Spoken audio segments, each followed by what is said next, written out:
Je ne sais pas à quel endroit. Probablement qu'il pourrait peut-être la mettre par écrit de nouveau. Ça dit Ésaïe 4, 24. Or, dans Ésaïe 4, il n'y a que 6 versets. Alors, je ne sais pas si vous vouliez dire Ésaïe 5, 24. Ça dit, quelle est la signification de cette écriture et quand s'accomplira-t-elle? Ésaïe 4, 24. Il y a 6 versets dans Ésaïe 4. Si vous pouviez, la personne qui l'a écrite, si vous pouviez vous rappeler ce que c'était, peut-être la remettre par écrit de nouveau, alors je pourrais y répondre, vous voyez. Je ne sais pas au juste à quoi vous faisiez référence. Ésaïe 4, 24. Quelle est la signification de cette écriture et quand s'accomplira-t-elle? Maintenant, je ne prendrai pas beaucoup de temps. Je dois... Très bien, merci frère. Je dois aller à quelques endroits. Et ceci, vous savez, je réfléchissais. J'avais un verset ici, une lettre de M. Baxter. Et avant de nous lancer dans les services de ce matin, dans ceci, j'aimerais que vous priez avec moi pendant un instant. Après mes dernières réunions, j'avais vraiment l'intention de partir pour mes réunions d'outre-mer dans les quelques jours qui suivraient. Et là, je reçois une lettre de frère Baxter. Frère Cox me l'a lu au téléphone hier soir et me l'a remise ce matin. Encore une fois, ils essayent de les reporter. Et je ne sais pas si c'est Satan-là qui cherche à me retenir ou bien si c'est Dieu qui attend que le moment soit propice. Je ne sais pas. Il veut les reporter un peu et il les reporte sans cesse depuis octobre. Octobre, novembre, décembre, janvier, ça fait presque 4 mois maintenant qu'il les reporte. Or, la vision est venue. Elle est écrite ici, dans cette Bible, exactement ce qui arrivera. Mais quand, ça, je ne sais pas. Moi, j'ai tout simplement répété aux gens, et c'était de bonne foi, ce qu'eux m'avaient dit, que c'est à peu près à ce moment-ci que je devais être prêt. Maintenant, les gens, ce qu'ils pensent, je crois, c'est que je ne dis pas franchement ce qu'il en est. Oh, quand est-ce qu'il va y être? Quand est-ce qu'il va y aller? Mais quand je reçois ces lettres et qu'on me dit, eh bien, on ne peut pas le faire tout de suite. Il y a ceci qui doit être fait et ceci qui doit être fait. Alors je suis mal à l'aise devant les gens. Je ne sais pas quoi faire. Mais voici, il y a une chose que je vais faire. Et vous, faites-le avec moi. Je vais remettre cela entre les mains de Dieu et dire, maintenant, Seigneur, quand tu seras prêt, je le serai. Voyez?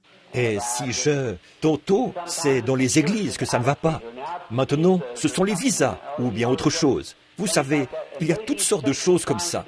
C'est peut-être Satan qui cherche à faire ça. Alors, pendant que nous prierons ce matin, et toutes les fois que vous prierez pendant cette semaine, priez pour moi. Et demandez à Dieu si c'est Satan, de l'ôter du chemin. Voyez? Et si c'est sa volonté, qu'il me garde ici. Voyez? Il sait exactement quoi faire.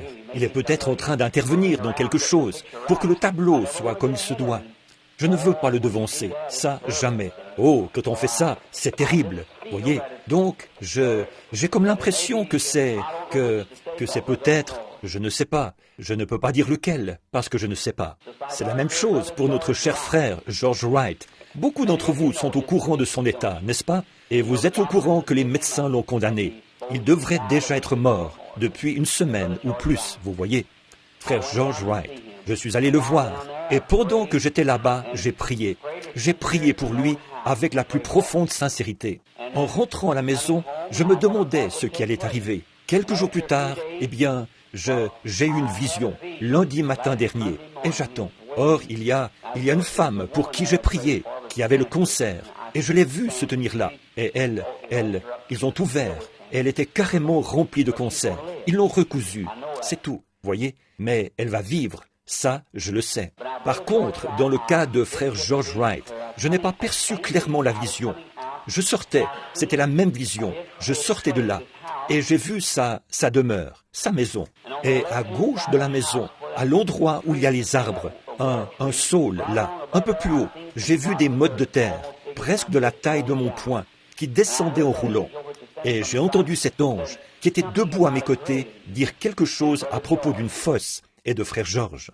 Or, de 2 choses l'une, soit que c'était la fosse de frère Georges qu'ils étaient en train de creuser, ou bien, et c'est ce qu'il me semble, maintenant, souvenez-vous, là, je ne déclarerai pas ceci formellement. Et raison de plus, je crois que nous avons un système de sonorisation en marche ici, ou plutôt un système d'enregistrement. Mais bon, je tiens à préciser ceci comme je le leur ai précisé à eux. D'après moi, c'était ceci. Il y a un groupe de gens qui se sont moqués de lui là-bas parce qu'ils croient que Dieu va le guérir. Après que le médecin, lui, a dit « il est malade », eh bien, il ne peut pas, vous voyez, le caillot sanguin s'est logé dans ses poumons et il crache du sang et tout. Il a dit « dès que le moindre petit grumeau se dirigera vers le cœur ou vers la tête, cela le paralysera ou bien le tuera. » Voyez, il est âgé de 72 ans. Il a dépassé le temps fixé. Mais moi, je crois que c'était ceci, qu'il va creuser la fosse de certains de ceux qui se moquent de lui. Creuser la fosse. Or, je ne savais pas qu'il était fossoyeur, mais c'est ce qu'il est. Vous voyez, alors que j'avais pensé cela, c'est bien ce qu'il fait. Il creuse des fosses. Et il m'a semblé qu'il était question d'une fosse, de creuser une fosse, ou quelque chose comme ça. Et de frère George Wright. Depuis environ 4 nuits, je demande au Seigneur de bien vouloir me la présenter de nouveau. Elle était venue un matin, vers 7 ou 8 heures. Alors, j'ai confiance qu'il éclaircira la chose. Mais je crois vraiment, de tout mon cœur, tout simplement, que j'avais raison quand j'ai dit qu'il creusera la fosse de certains de ceux qui se moquent de lui. Ça, c'est si j'ai perçu clairement la vision, mais je n'en suis pas tout à fait certain. Il était question de creuser une fosse, et de frère George Wright. D'après moi, il devait creuser la fosse de quelqu'un qui se moquait de lui. Eh bien, Dieu est amour. Et oh, nous l'aimons vraiment de tout notre cœur. Bon, ce matin, nous ne voulons pas passer trop de temps sur ces questions. Je vais y répondre de mon mieux. Maintenant, mes amis, je peux faire beaucoup d'erreurs dans ces choses. Je ne suis qu'un homme, comme nous tous. Et frère Neville, ou n'importe quel des autres ministres que nous avons ici, et tout, pourrait y répondre autant que moi. Mais je fais ceci dans un but.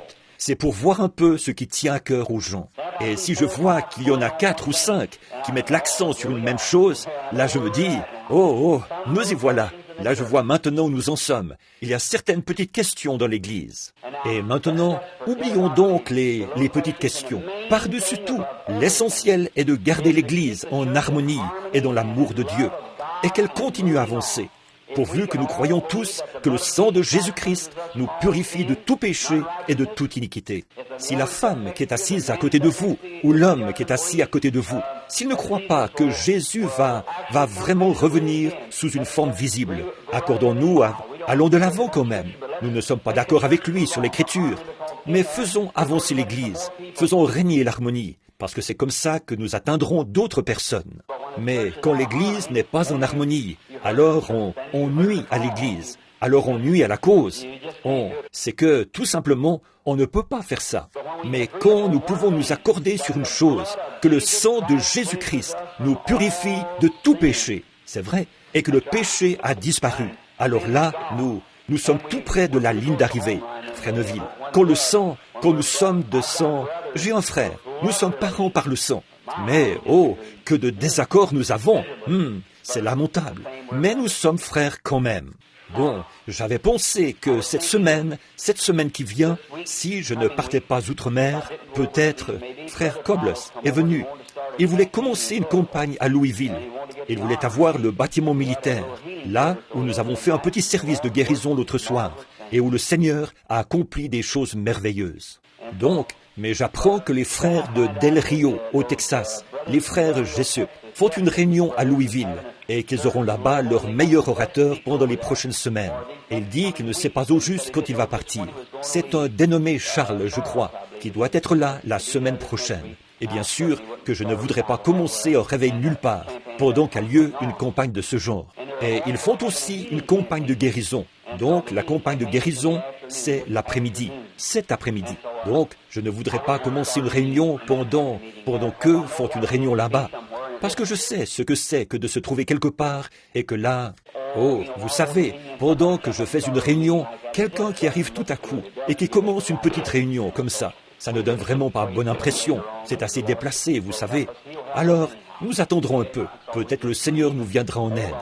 Il nous viendra en aide de toute façon. Alors, croyons, tenons ferme et soyons fidèles à Dieu. Maintenant, prions. Père Céleste, fais briller sur nous tes bénédictions maintenant, alors que je m'avance pour répondre à ces questions. Oh Dieu, voilà, il y en a quelques-unes ici que je n'ai même pas encore regardées, et seulement 2 ou 3 que je viens de lire il y a quelques instants. Je te prie, Père, de me venir en aide et de me donner la sagesse et l'intelligence afin que je ne dise que ce qui est juste. Accorde-le, Père. Puisses-tu me revêtir de ta sagesse et puisse le Saint-Esprit descendre à l'instant et accorder la sagesse nécessaire. Bénis-nous tous aujourd'hui, Seigneur, ce petit groupe du tabernacle ici. Bénis notre très cher frère Neville ici, Père, qui travaille en poussant à la roue comme pasteur ici, dans le pâturage, qui essaie de conduire les brebis vers l'herbe verte et vers les champs de trèfle, de les conduire dans l'eau et de les ramener à l'ombre des feuillus, et qui prend soin de celles qui sont malades et de celles qui ont des besoins, et les petites brebis qui sont infirmes et celles qui sont abattues. Il essaye de les soigner et de les amener à être de vraies brebis. Ô Père, je te prie de le bénir. Donne-lui la sagesse, la connaissance et l'intelligence. Et aide-nous tous maintenant, Père, et nous te donnerons la louange. Au nom de Jésus. Amen. Maintenant, quelques-unes des questions. Je vais les sortir. Je les avais glissées dans les différents endroits de l'Écriture, les passages sur lesquels elles portaient. Et maintenant, nous allons commencer à répondre à quelques-unes. Et nous allons y répondre l'une après l'autre, jusqu'à ce que nous en ayons pris le plus grand nombre possible. Et je crois que nous pourrons les prendre toutes. Et je vais me surveiller un peu là, pour que nous puissions sortir tôt. La première chose, ce n'est qu'une question, une simple question. J'ai été baptisé à l'âge de 13 ans. Devrais-je me faire rebaptiser? Maintenant, voilà une belle petite question à poser. Eh bien, mon ami, je laisse toujours à la personne le soin de décider de cela. Souvenez-vous, je ne sais pas, il n'y en a qu'une dont je sais qui l'a écrite. C'est celle que j'ai ici. L'homme me l'a remise lui-même. Et quelqu'un m'a posé une question là-bas, au fond, à laquelle il serait bon que je réponde. Mais cette personne ne l'a pas mise par écrit. Je lui ai dit que s'il me restait assez de temps, après avoir pris celle-là, j'y répondrais. Mais maintenant, celle-ci. Est-ce que j'ai été baptisé à 13 ans. Dois-je me faire rebaptiser? Si vous avez toujours été chrétien depuis l'âge de 13 ans, un croyant en Christ, eh bien, à votre place, je resterai simplement comme je suis.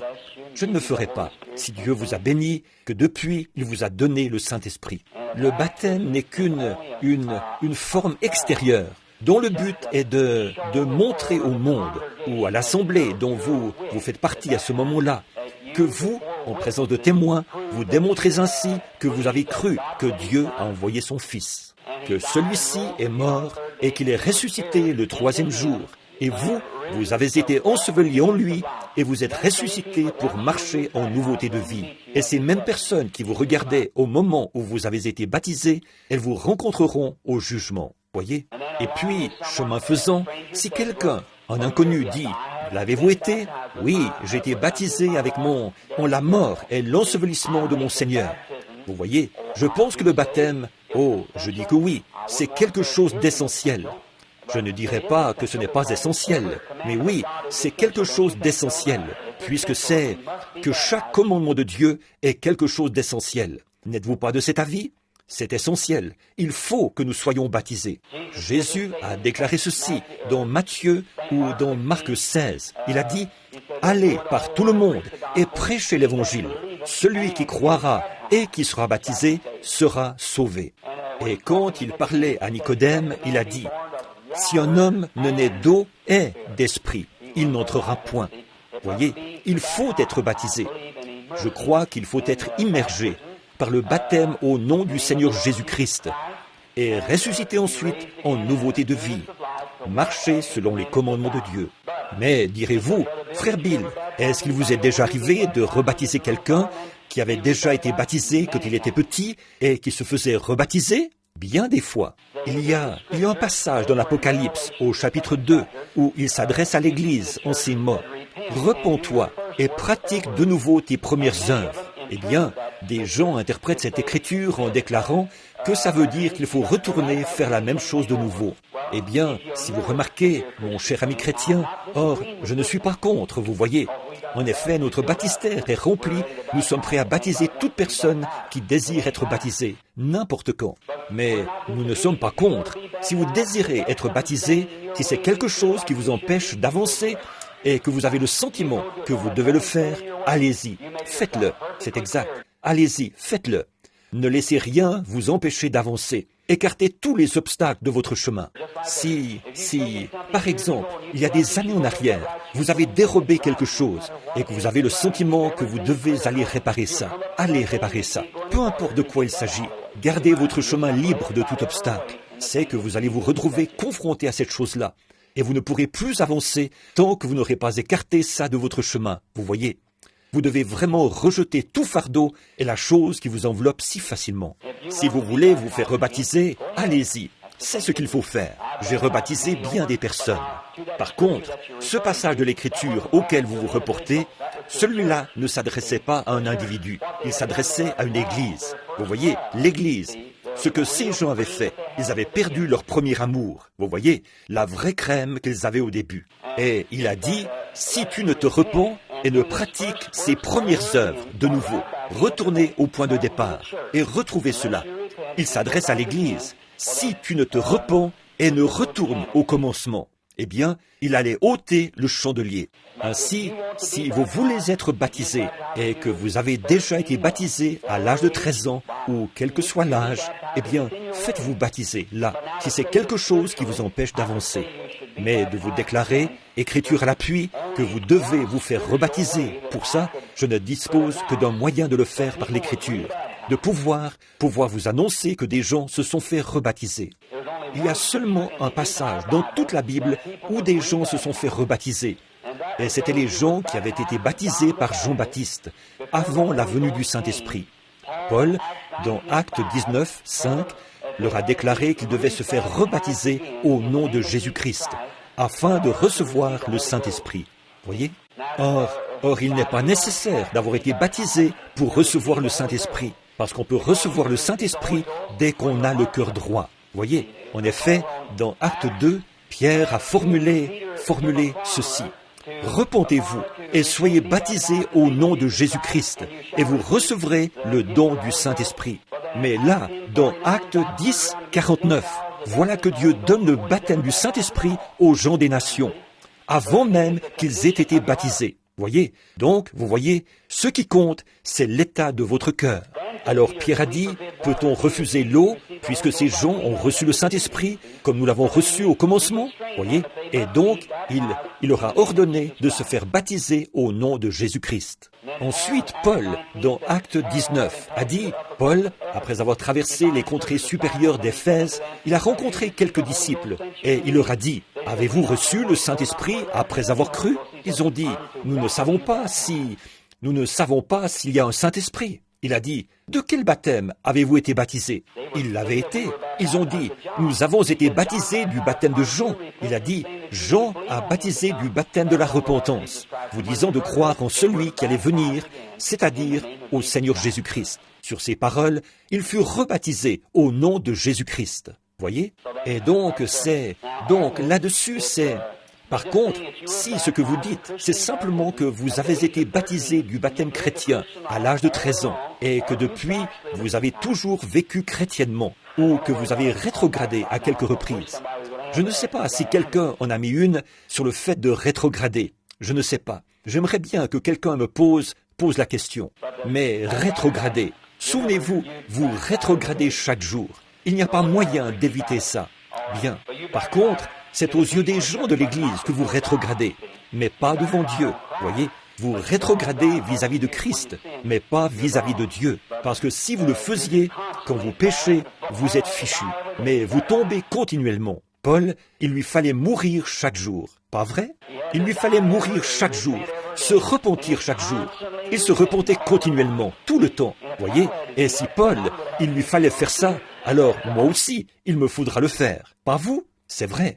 Alors mais si vous avez été racheté et que vous avez le sentiment que le sang de Jésus-Christ vous a purifié du péché, alors et que vous avez vécu chrétiennement, je ne pense pas que ce soit nécessaire. Mais si vous y tenez, très bien. Alors pas de problème, nous le ferons volontiers. Maintenant, voici une petite note que quelqu'un m'a donnée là-bas. Dans quelle situation sera l'Église quand l'Évangile retournera vers les Juifs? Or, la personne qui m'a donné ça faisait référence à Luc. Il m'a dit, ce frère, qu'il faisait référence au passage où il est dit que les nations allaient fouler aux pieds les murailles de Jérusalem, jusqu'à ce que la dispensation des nations soit terminée. Ça se trouve dans Luc 21-24. Maintenant, écoutez attentivement. Ceci va peut-être fournir la réponse. Très belle question. Formidable. Lorsque vous verrez Jérusalem encerclée par des armées, sachez alors que sa désolation est proche. Maintenant, saisissons bien ceci, là. Sa désolation est proche lorsque vous verrez Jérusalem encerclée par des armées. Or, il y a eu beaucoup de confusion là-dessus, parmi les gens Mais abordons la question en confrontant le point de vue historique avec la Bible. Bon, les frères adventistes du 7e jour, ils croient que Jérusalem sera de nouveau encerclée par des armées. Eh bien, c'est peut-être vrai, parce que souvent l'écriture a plus d'un sens. Combien savent que l'écriture a plus d'un sens? Chacune de ces prophéties, bien sûr que oui, oui monsieur. Elle annoncera quelque chose avec un sens très précis pour telle époque. Et par la suite, cela se répétera quelque part par ici. Vous voyez? Par exemple, je vais en citer un exemple, si je peux en trouver un en vitesse. Oh oui, en voici un. Dans Luc, dans Matthieu 2, il est dit « Et Jésus fut appelé hors d'Égypte, afin que s'accomplisse ce qui avait été annoncé par le prophète. J'ai appelé mon fils hors d'Égypte. » Or, cette prophétie qui avait été citée là-bas par le prophète faisait précisément référence à Israël, qui était le fils de Dieu, qu'il avait appelé hors d'Égypte. C'est exact, dans la Genèse, dans l'Exode. Mais elle faisait référence à cela. Mais elle s'est répétée. Or, Israël était le fils de Dieu. Vous savez ça. Il a dit à Pharaon, à cause de ce qu'il avait fait à son fils, qu'il ôterait la vie, parce qu'il n'avait pas voulu laisser partir son fils. Alors Pharaon, Dieu a repris à Pharaon son fils, ou l'ange de la mort, cette nuit-là. Donc, il y a là plus d'un sens. Et ainsi, Jérusalem a été encerclée par des armées. Mais au sens littéral, historique, c'est arrivé vers l'an 96 de notre ère, au moment où Titus a assiégé Jérusalem. Mais maintenant, soyez très attentifs. Vous allez voir que c'est différent. Or, je crois que Jérusalem sera de nouveau encerclée par des armées, au temps de la fin. Mais je crois qu'ici, la comparaison portait sur le moment où Titus l'a assiégé, la désolation de Jérusalem. Or, la désolation dont il a été parlé, du temps de Daniel, le prophète, établi en lieu saint. Remarquez, il a dit, lorsque vous verrez l'abomination qui cause la désolation établie en lieu saint. Vous voyez, l'abomination, une abomination, c'est impur, qui cause la désolation. Désoler, c'est supprimer, c'est détruire. Lorsque vous verrez l'abomination qui cause la désolation établie en lieu saint, ce qui était accompli, selon l'Écriture, quand Titus a assiégé Jérusalem, qu'il a pris au début de ce chapitre, il lui demandait « Quand sera-ce la fin du monde? Et quels seront les signes de la venue de Christ ?»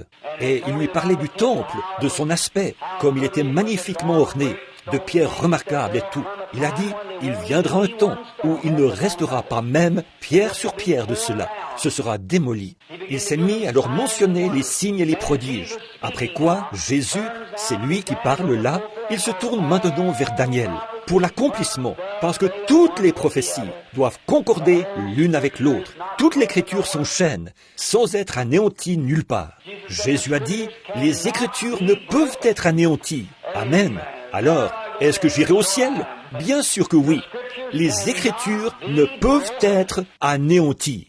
Vous qui ne croyez pas aux signes, aux miracles et aux prodiges, comment pouvez-vous tourner le dos à cette Écriture-là? Les Écritures ne peuvent être anéanties. Pas plus que Christ ne le peut, là, en haut, ne peut être supprimé.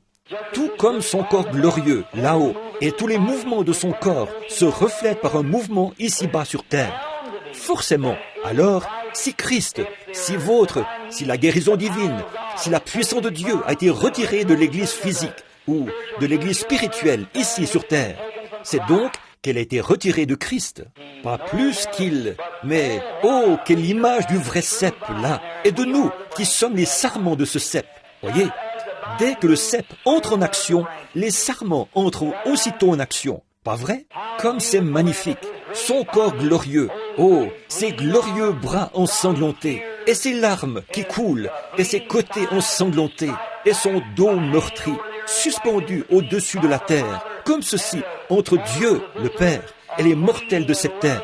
Il plaide pour eux et il les aime. Et dès que son corps entre en mouvement et agit avec puissance, c'est aussitôt transmis dans l'Église.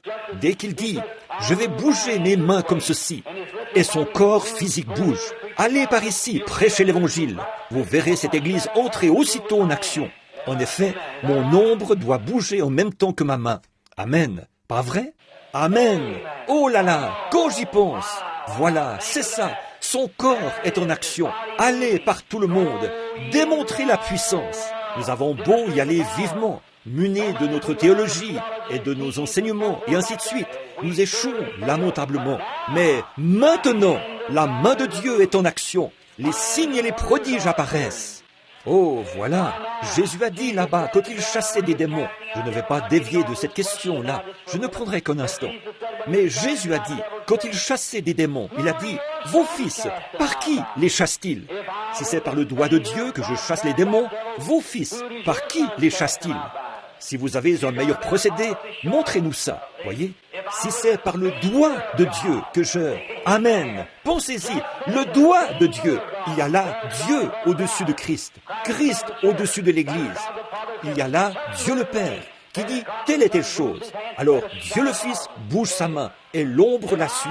Si c'est par le doigt de Dieu que je chasse les démons, vos fils, par qui les chassent-ils? Regardez, je veux que vous remarquiez.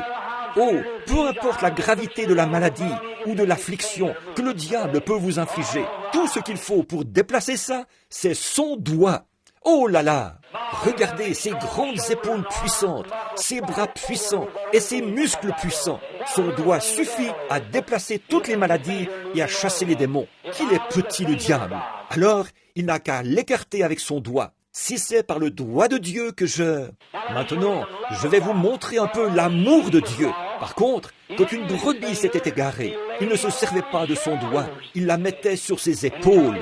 Et il se servait de tout son corps, de ses mains. Il mettait la brebis sur ses épaules. La partie la plus robuste, la plus puissante de l'homme, ce sont ses épaules et son dos. Vous le savez, c'est là que tous les muscles de ses bras, que ses muscles se mettent en mouvement. Et là, il prend dans ses bras la brebis, il la met sur ses épaules, et le voilà qui vient. Ce n'est pas par son doigt, comme pour chasser une espèce de petit démon, mais le voilà qui vient, en se servant de tous les muscles de ses jambes, de tous les muscles de ses bras. Il avance dans le désert, en portant sur ses épaules la petite brebis égarée. Oh là là, si c'est par le doigt de Dieu que je chasse les démons, vos fils, par qui les chassent-ils? Oh, alléluia! Oh, très bien, revenons au sujet. Mais lorsque vous verrez Jérusalem encerclée par des armées, alors que ceux qui seront en Judée fuient dans les montagnes, que ceux qui seront au milieu de Jérusalem n'en sortent, et que ceux qui seront dans les champs n'entrent dans la ville. Car ce seront des jours de vengeance, pour l'accomplissement de tout ce qui est écrit. Malheur aux femmes qui seront enceintes et à celles qui allaiteront en ces jours-là. Car il y aura une grande détresse dans le pays et de la colère contre le peuple. Ils tomberont sous le tranchant de l'épée. Ils seront emmenés captifs parmi toutes les nations. Remarquez comme c'est beau, la précision avec laquelle l'Écriture présente ceci. D'abord, sous le tranchant de l'épée. Cette dernière, elle, ce sera sous la bombe atomique. Voyez, mais celle-ci, c'est sous le tranchant de l'épée. Et les Juifs allaient être emmenés captifs dans toutes les nations. Cela n'arrivera jamais plus. Ils seront rassemblés en Palestine pour la dernière fois. Voyez, ceci fait référence à des jours qui sont déjà passés. Et c'est tout à fait conforme à l'histoire. C'est exactement ce qui est arrivé.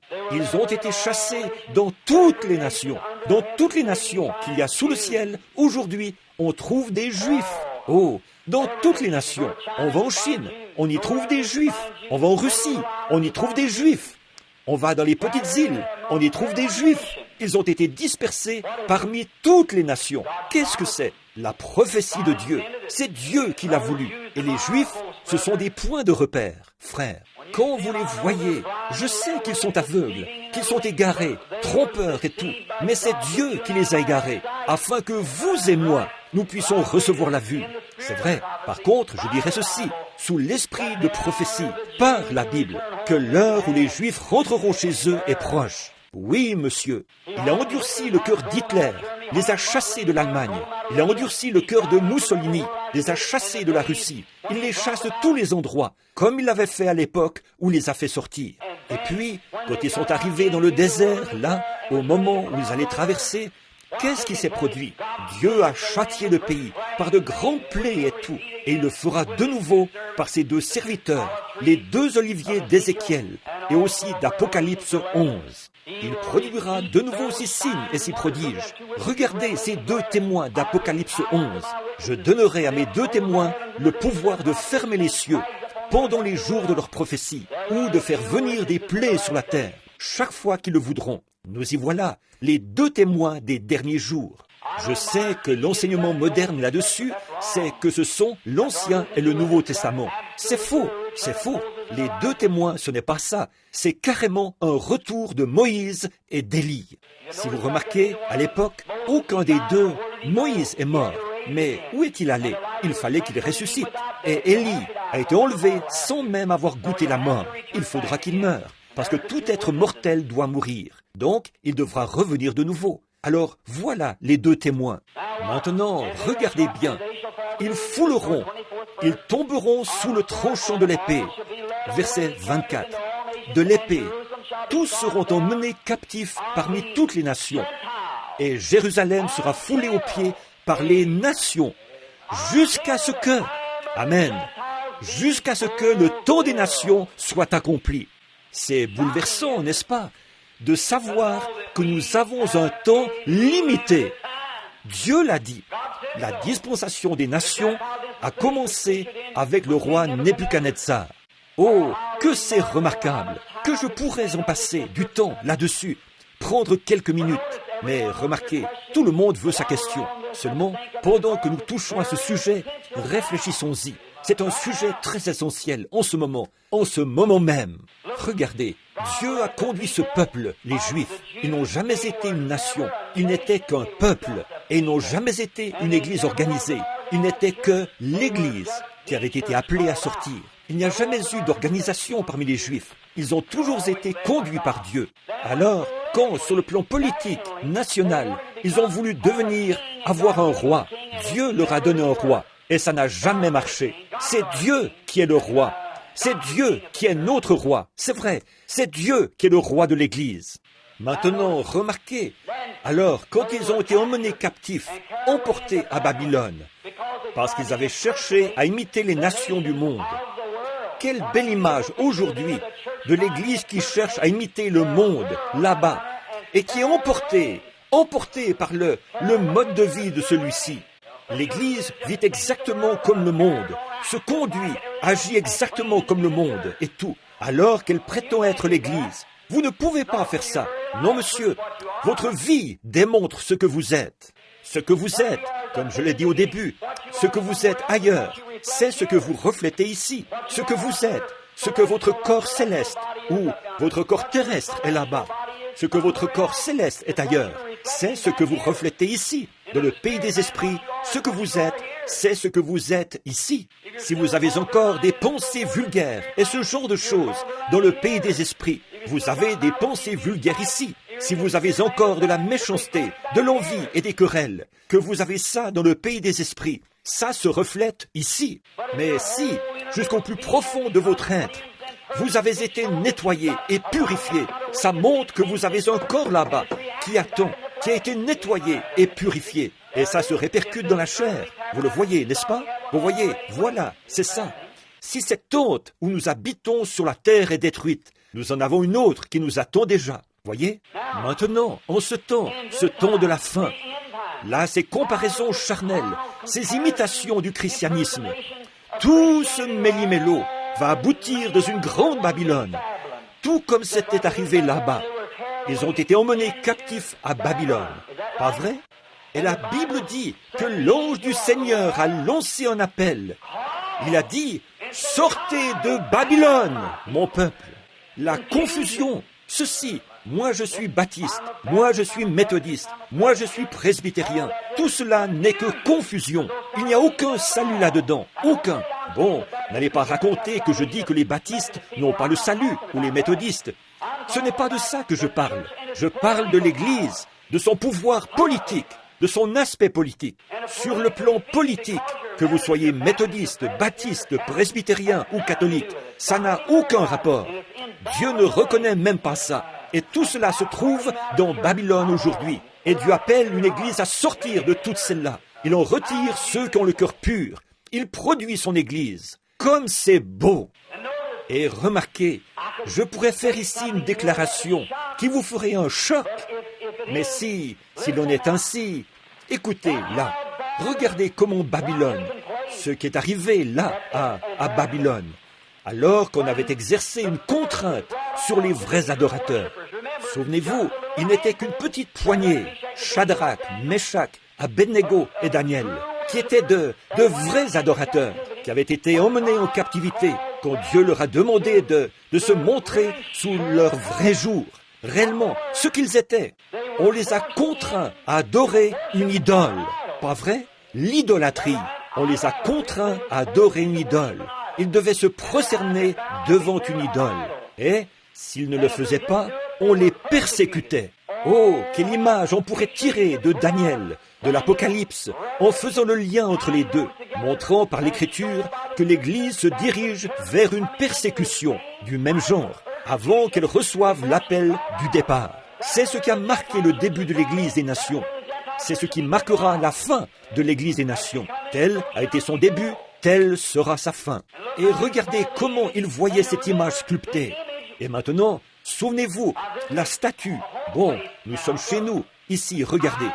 Je crois que la statue qu'a faite le roi Nebuchadnezzar était une image sculptée de Daniel, un homme saint. Si vous remarquez, le roi Nebuchadnezzar avait déjà donné à Daniel le nom. Il lui avait donné le nom de Belshazzar, qui était son idole. Et il en a fait une image sculptée. Et personne, après que Daniel a été jeté dans cette fosse aux lions et tout, il a dit que personne ne devait servir aucun autre Dieu. Rien d'autre que le Dieu de Daniel. C'était probablement l'image sculptée d'un homme saint, une grande statue, et tout le monde devait se prosterner devant cela. Mais l'Église, Shadrach, Meshach et Abednego, dont Daniel était le conducteur, comme Christ est le conducteur de l'Église, ils devaient se prosterner devant cette image sculptée et adorer l'image. Remarquez, et si vous remarquez, pendant cette période, Daniel est resté silencieux. Amen. Oh, j'espère que vous saisissez. Daniel est resté silencieux. Il les a laissés. Ils devaient faire leur propre choix. En ce jour où s'éteindra la dispensation des nations, il y aura une image. Et tout le monde devra se prosterner devant cette image et l'adorer. Si sainte soit-elle, on ne doit pas adorer une image, le culte des images. Maintenant, remarquez, oh là là, tout à la fin, Daniel intervient de nouveau. Comme c'est merveilleux. Ce soir-là, pendant le grand festin des concubines et tout, une écriture est apparue sur la muraille. Menez, menez, Tekel ou Pharzin, sur la muraille. Et l'interprétation, personne n'a pu la donner. C'était écrit en langues inconnues. Personne n'a pu l'interpréter. Ils sont allés chercher leurs meilleurs érudits. Ceux-ci ont dit, nous ne savons pas. Ils sont allés chercher tous leurs devins et leurs astrologues. Nous ne savons pas, nous n'en savons rien. Nous n'avons jamais vu un tel langage. Nous n'avons encore jamais rien entendu de pareil. Mais il y avait un homme. Dieu avait son homme à lui. Daniel était là. Il a dit, allez le chercher. Il a dit, car l'Esprit de Dieu vit en lui. Alors Daniel est arrivé là-bas. et il s'est mis à lire et à interpréter le langage inscrit sur la muraille. Et il a donné... Quelle en était l'interprétation? Non pas « Oh, sois béni au roi, vis à jamais », mais sans ménagement, crûment, un rejet catégorique de sa personne. Tu as été pesé dans la balance et trouvé léger. Regardez, c'est pareil, de même que le surnaturel a marqué le début du royaume des nations. De même, le surnaturel en marque la fin de ce royaume des nations. Le surnaturel a marqué le début de ce royaume, et le surnaturel marque la fin de celui-ci. Les murailles de Jérusalem seront foulées aux pieds. Ce seront les nations qui en auront la possession, jusqu'à ce que la dispensation des nations soit terminée. Ensuite, Dieu se tourne vers les Juifs. Amen. Oh là là. Oh, mes amis, j'aimerais que nous puissions bien approfondir cela. Pas vous, passer environ une semaine seulement sur ce sujet, vous voyez, pour que nous puissions l'examiner à fond dans les Écritures. Observez, là, écoutez bien, maintenant ce qu'il a dit. Jérusalem sera foulée aux pieds par les nations jusqu'à ce que le temps des nations soit terminé. Le siège de Titus, qui est alors arrivé et s'est emparé de Jérusalem. Il a dit, or, vous avez entendu parler de l'abomination qui cause la désolation. Oui, eh bien, c'est ce qui marque le début des nations. Oui, nous comprenons cela, ont dit les disciples. Bon, les nations, c'est eux qui gouvernent en ce moment. Bien sûr, Jérusalem gouvernée par les nations à cette époque-là. Oui, monsieur, les Romains, c'était encore eux qui gouvernaient à Jérusalem. Et cela avait débuté là-bas par l'abomination qui cause la désolation, dont Daniel avait parlé. Maintenant, il dit, ce temps est proche, car ils vont démolir ce temple et ériger la mosquée musulmane d'Omar, qui va se trouver au même endroit, ici. Les Mahométans, des gens des nations, elle va se trouver là. Les nations, ça veut dire les incroyants. Ça, ce n'était pas l'Église. C'était les nations, vous voyez, les incroyants. Donc, elle se trouvera là jusqu'à ce que la dispensation des nations soit terminée. Et alors, quand la dispensation des nations sera terminée, le grand prince doit tenir pour le peuple. C'est Christ au temps de la fin. Et il s'avança vers celui, dans Daniel, dont les cheveux étaient blancs comme de la laine, comme nous l'avons vu dans Apocalypse 1, vers l'ancien des temps. Et le jugement s'assit, et les livres furent ouverts. Des livres, au pluriel, furent ouverts, et chaque homme fut jugé selon les livres, les choses qui étaient écrites. Regardez, les livres furent ouverts, il l'a vu venir, et des myriades de myriades le servaient. Les saints qui sont venus avec lui, pas vrai, dans Daniel. Et les livres furent ouverts, c'est le livre de votre vie, et chaque homme fut ainsi jugé, le pécheur ainsi jugé. Et un autre livre fut ouvert, celui qui était le livre de vie, et chaque homme fut jugé. Maintenant, remarquez, gardez toujours ceci à l'esprit, considérez que les choses vont par trois, sinon vous vous embrouillerez à coup sûr. Il est né 3 catégories de gens sur la terre. Il y avait 3 catégories au commencement, il y aura 3 catégories à la fin. Qu'est-ce? Jésus est revenu, accompagné de myriades qui le servaient. Vous vous rappelez qu'il a dit, n'est-ce pas peu de choses pour vous de présenter, ou inconvenant de présenter vos affaires et vos problèmes devant les tribunaux, alors que, ne le savez-vous pas, les saints jugeront la terre. Les saints jugent la terre. Alléluia! Quand je pense à ça, oh, de le voir venir là-bas, avec ceux qui ont été lavés par le sang, après le millénium, la rédemption, alors que les rachetés de tous les âges se tiendront en sa présence. L'épouse lavée par le sang, non pas simplement ceux qui sont de bonnes personnes. Eux, ils ratent la première résurrection à coup sûr. La Bible dit, et les autres morts ne revinrent point à la vie jusqu'à ce que les 1000 ans soient accomplis. Pas vrai? Eux, ce sont ceux dont le nom a été écrit dans le livre de vie de l'agneau, mais qui ont refusé le baptême du Saint-Esprit.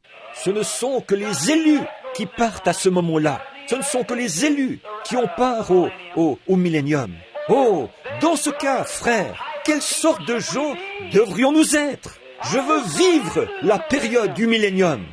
Rejetons tout fardeau et le péché qui nous enveloppe si facilement. Si cet homme dit quelque chose de mal ou fait quelque chose comme ceci, priez pour lui et continuez à avancer. Que votre seul et unique objectif se trouve en Dieu. Si personne d'autre n'y arrive, vous, arrivez-y. En effet, il y aura des élus, ceux qui vivront l'âge du millénium. Ils entreront et sortiront avec Christ pendant 1000 ans. Et ensuite, ils monteront dans la gloire avec lui. Puis ils reviendront. Quand se fera la résurrection des méchants, alors le millénium aura été après la fin du millénium. Alors Christ montera avec l'Église. Et à la fin des 1000 ans, il reviendra avec l'Église. Christ vient 3 fois. La première fois, il est venu racheter son Église. Pas vrai? La deuxième fois, il vient chercher son Église. La troisième fois, il vient avec son Église. Vous voyez? Il est venu la racheter. Il vient l'enlever pour qu'elle soit emportée au moment des fléaux et tout. Il revient pour le millénium, vivre la période du millénium. Et alors, le grand roi et sa reine descendent pour le jugement. Le jugement du trône blanc s'assit et les livres furent ouverts. Et là se tient l'Église, rachetée du Dieu vivant, née du Saint-Esprit. Elle se tient là dans sa beauté pour juger. Les livres furent ouverts, le jugement s'assit et chaque homme fut ainsi jugé. Là, c'était le pécheur. Et un autre livre fut ouvert, pas pour l'épouse remplie du Saint-Esprit. Elle n'aura jamais part à cela, parce qu'elle était prise dans l'enlèvement. Si vous êtes rempli du Saint-Esprit ce matin, et que la puissance de Dieu agit dans chaque fibre de votre corps, ça servirait à quoi de vous faire comparaître en jugement? Vous avez déjà été jugé, vous avez été accepté, rempli, et vous êtes déjà enlevé dans les lieux célestes avec Jésus-Christ. Non pas vous le serez, mais vous êtes maintenant, dès à présent, enlevés. Ceux qu'il a appelés, il les a justifiés. Ceux qu'il a justifiés, il les a glorifiés. Et ce matin, toute personne qui a été rachetée dans ce monde, qui est sous le sang de Jésus-Christ, qui est remplie du Saint-Esprit, a la vie éternelle et ne peut pas périr. Elle est déjà dans les lieux célestes avec Jésus-Christ. Elle ne viendra jamais en jugement. Déjà rachetée. C'est merveilleux, n'est-ce pas? Voyez, déjà racheté. Maintenant assis dans les lieux célestes avec Christ. Et gloire, déjà glorifié. Déjà glorifié. Vous dites, frère Bill, est-ce que l'Écriture dit ça? Jésus l'a dit, ou l'Écriture le dit, ceux qui l'ont écrite. Paul, il a dit, ceux qu'il a justifiés, il les a déjà glorifiés. Ceux qu'il a établis d'avance, il les a prédestinés. Ceux qu'il a prédestinés, il les a justifiés. Ceux qu'il a justifiés, il les a déjà glorifiés. Qu'en est-il? Oh là là, excusez-moi, déjà glorifiés. Donc si nous sommes remplis du Saint-Esprit, nos fibres et nos êtres ont déjà été préservés en Dieu. Il y a encore glorifié qui nous attend déjà. Et c'est vers lui que vous irez à coup sûr. Dès que ceci sera terminé, ceux qu'il a justifiés, il les a déjà glorifiés. C'est ce que je disais il y a quelques instants. Le négatif et le positif. J'aimerais avoir assez d'instructions pour le présenter clairement, de sorte que ce soit compréhensible et clair pour vous. Mais je n'ai pas ça. Je sais de quoi je parle, mais je n'arrive pas à le présenter comme je le voudrais. La mer Rouge et toutes ces choses qu'ils en extraient. Les matières s'y trouvent. Les Juifs sont très riches. Et c'est cette même chose-là qui va contaminer leur camp de nouveau. Ah oui, elles se présenteront là-bas, les villes du monde. La Russie ira là-bas en se disant, il nous faut ça. Il y a là-bas de l'uranium et tout. Il faut aller chercher ça. Et lorsqu'ils iront là-bas, c'est là qu'il y aura le combat d'Armageddon. C'est alors que Dieu se tiendra là, dans la vallée, comme il l'avait fait, qu'il prendra la défense des enfants d'Israël et qu'il combattra de nouveau.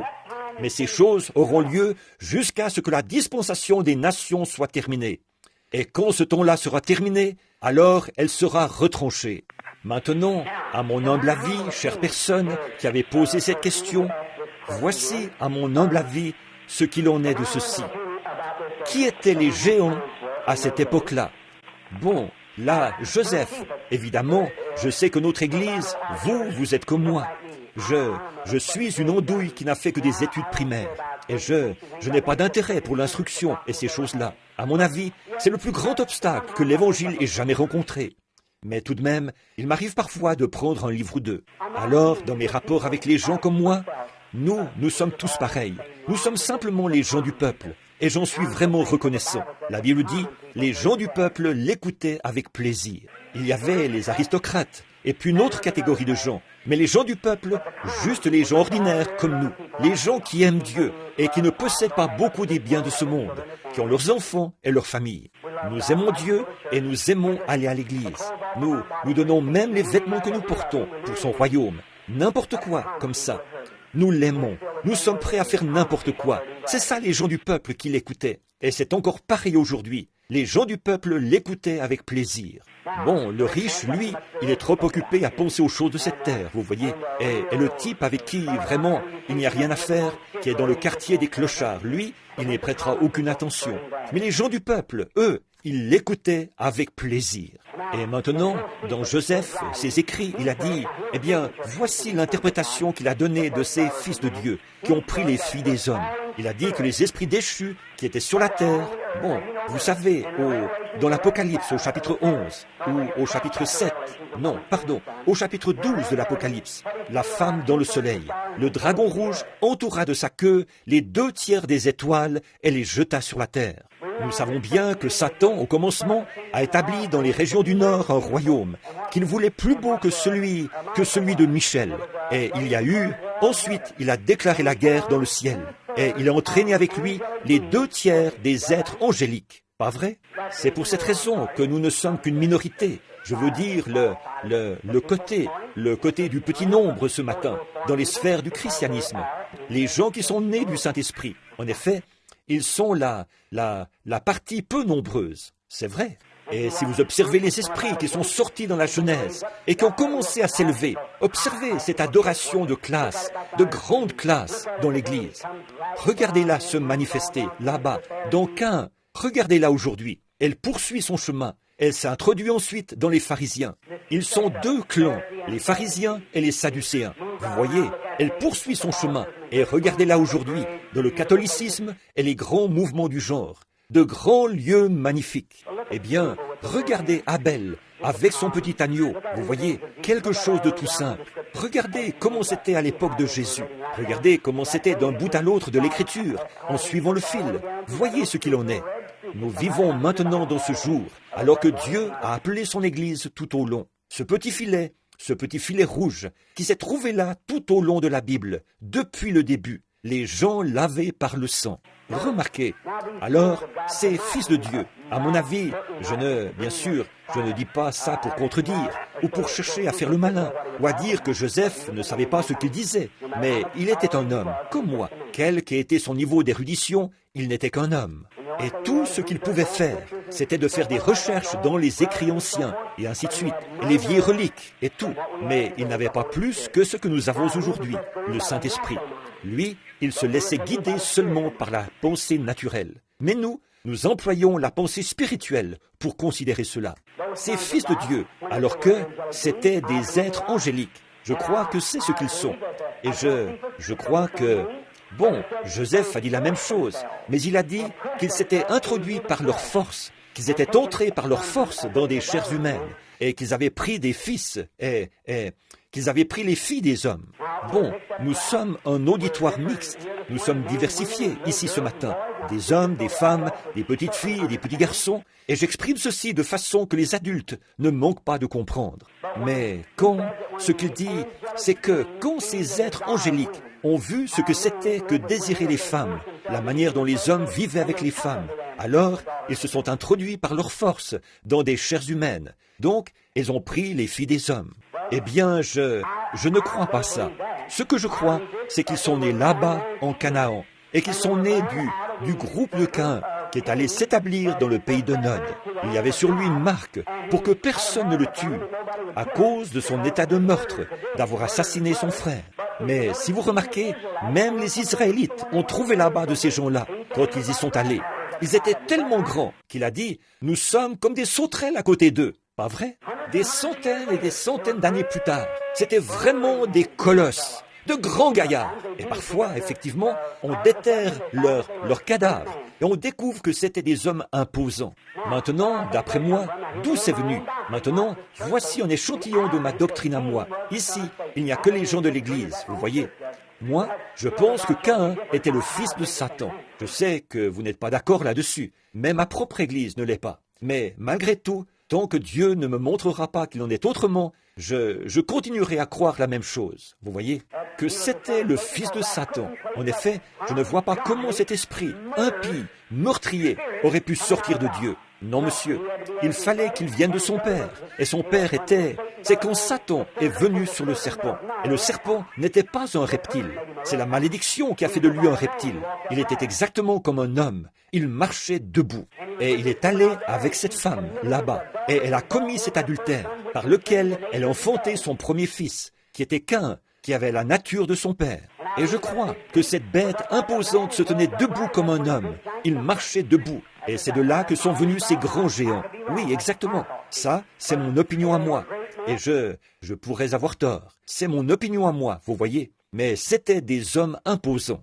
Et si vous remarquez, quand Dieu s'est tenu là, devant Adam et Ève, il a dit, « Je vous ai pris de la poussière, vous retournerez à la poussière. » Et parce que tu as produit, que tu as écouté cette bête au lieu d'écouter ton mari, que tu as retiré la vie du monde, c'est toi qui me mettras au monde.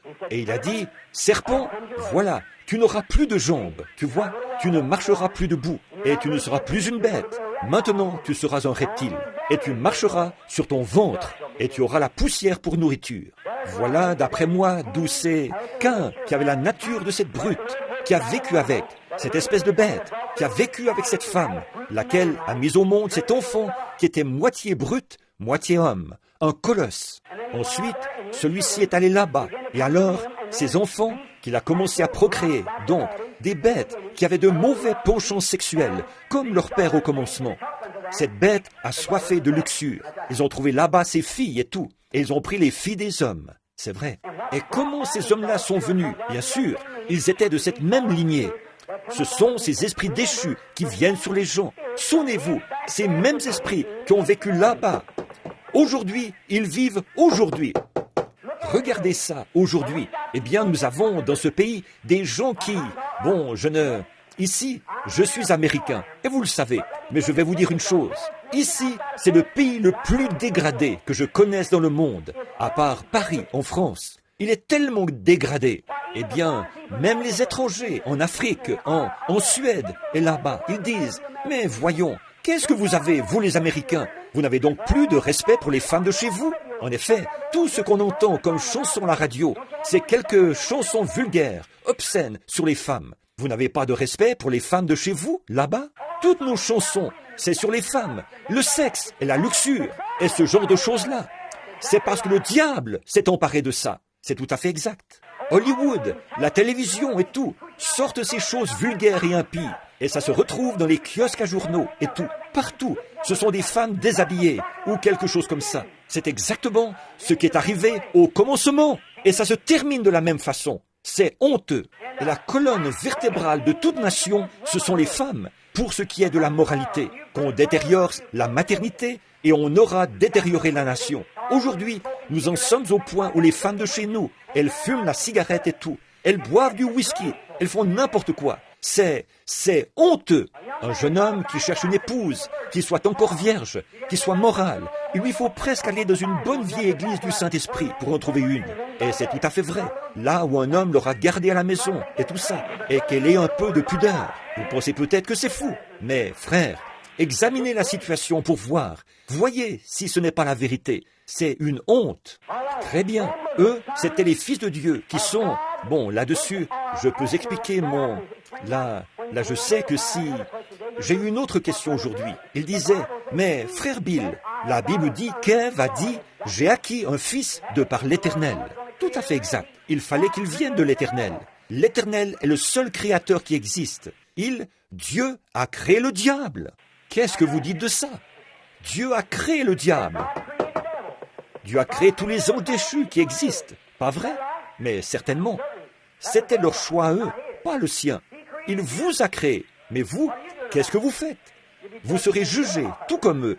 Voilà, certainement. C'étaient des fils de Dieu, mais ils étaient déchus de la grâce. Et ils étaient entrés dans ces hommes à la nature bestiale, qui sont allés là-bas convoiter. Quand ils voyaient des femmes, ils les prenaient, c'est tout. Eh bien, ils sont encore ici. L'immoralité de l'Amérique, elle est remplie de... Un homme qui n'a pas l'esprit de Dieu arrachera un bébé des bras de sa mère pour la violer. Sans Dieu, il ne vaut guère mieux qu'une bête. Il a toujours cette nature bestiale, impie. Et un homme qui... Ils disent que la religion vous amène à... que des hommes ont perdu la raison à cause de la religion. La religion, c'est la seule chose qui peut donner à l'homme son bon sens. Je veux dire, la religion de Jésus-Christ. Je peux prouver par la Bible que vous n'avez pas votre bon sens tant que vous n'avez pas trouvé Christ. C'est vrai, c'est assez fracassant, ça. Mais je peux le prouver par l'Écriture. C'est vrai, vous prenez une nature bestiale, assoiffée de luxure et tout, tant que vous n'avez pas trouvé Jésus-Christ. C'est lui qui est aimable. Bon, j'admets que des gens peuvent trop étudier, chercher à aller trop loin, chercher à trop réfléchir, et se retrouvent parfois en dépression mentale, à force d'étudier le Seigneur. Il faut cesser ça. Vous n'avez pas à faire ça. Tout ce que vous avez à faire, c'est de tomber amoureux de lui, et de continuer comme ça, à l'aimer. Amen. Il ne s'agit pas d'essayer de vous introduire de force dans quelque chose, ou de vous faire passer pour quelque chose que vous n'êtes pas. Allez simplement votre chemin, et laissez Dieu vous utiliser comme il lui plaît. Abandonnez-vous, c'est tout. Remettez-vous entre ses mains et continuez à marcher, heureux, en chantant, en vous réjouissant. Voilà la manière de faire. La Bible dit, toute chose concourt au bien de ceux qui l'aiment. Alors, soyez bien certains que vous l'aimez.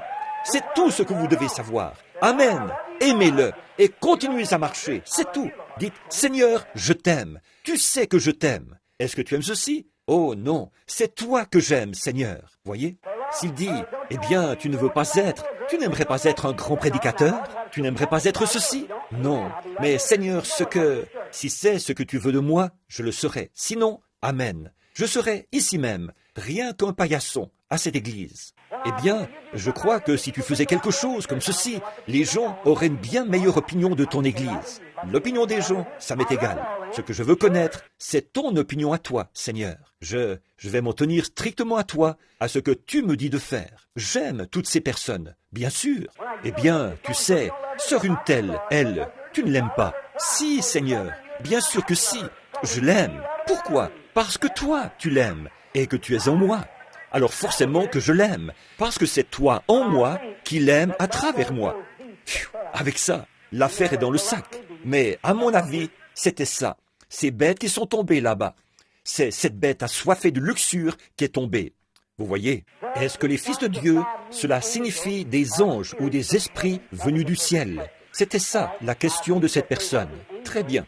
Je crois que ce n'étaient pas des anges, vous voyez, c'étaient des êtres, des fils de Dieu, comme le dit l'Écriture. Non pas des anges, c'étaient des fils de Dieu.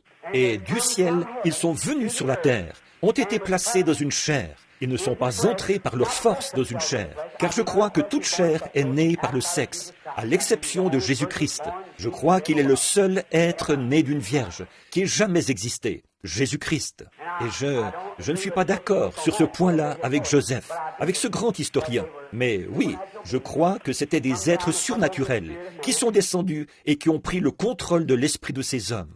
Et je crois qu'ils sont ici même, encore aujourd'hui. Ils circulent dans Jeffersonville aujourd'hui. Ces mêmes esprits impies, la nature bestiale, assoiffés de luxure, qui vivent à l'intérieur des êtres humains. Or, un jour, ces hommes-là mourront. Et s'il y a une autre génération, ils viendront sur ceux de celle-là. Souvenez-vous, Dieu reprend son homme, mais jamais son esprit. Le Saint-Esprit d'aujourd'hui, c'est le même esprit qu'ils ont reçu à la Pentecôte. Le même diable, sous des formes religieuses, qui a persécuté le Christ, c'est ce même diable qui est dans l'Église aujourd'hui, qui porte de longues robes.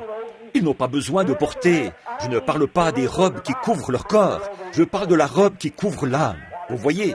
Mais les jours des miracles sont passés, ça n'existe pas ça. Les voilà, les pharisiens contemporains. Parfaitement. La Bible dit qu'ils auront l'apparence de la piété, mais renieront ceux qui ont fait la force. Éloigne-toi de ces gens-là, fuis-les, tiens-toi loin d'eux, ne t'approche pas. Là encore, ce sont ces fils de Dieu, mais ils sont dans un état de déchéance. Vous voyez ce que je veux dire? Certains sont ministres, certains sont diacres, certains sont des anciens, certains sont des évêques, et pieux au possible. Mais la Bible... Maintenant, mon frère, je vais répondre à la question que vous m'avez posée tout à l'heure. Quelqu'un a dit, « Frère Branham, j'aimerais connaître le moyen de savoir sans l'ombre d'un doute, de pouvoir déclarer, cet homme a le Saint-Esprit parce qu'il a fait ceci, ou cette femme a le Saint-Esprit parce qu'elle a fait cela. » Il n'y a absolument aucun moyen pour vous de le savoir. C'est vrai. Il n'y a absolument aucun moyen pour vous de le savoir. Dieu en est le juge. Nous ne devons pas juger. Voyez ? Contentez-vous de prêcher l'Évangile, de vivre. Un homme est venu me voir il y a quelque temps. Je prêchais sur ce que je disais l'autre soir. Il est venu chez moi et il me disait, « Frère Branham, frère, je veux me débarrasser de mes péchés. Je veux être un chrétien. » Il s'est assis sur mon perron. Il a dit, « J'avais entendu parler d'un grand homme, un homme de renommée internationale, du nom de Billy Graham. » Il a dit, je suis allé à ces réunions et il a dit, tous ceux qui désirent devenir chrétiens, levez la main et acceptez Christ comme votre sauveur personnel. Alors, j'ai levé la main. Il a dit, maintenant, levez-vous tous, nous allons faire une prière.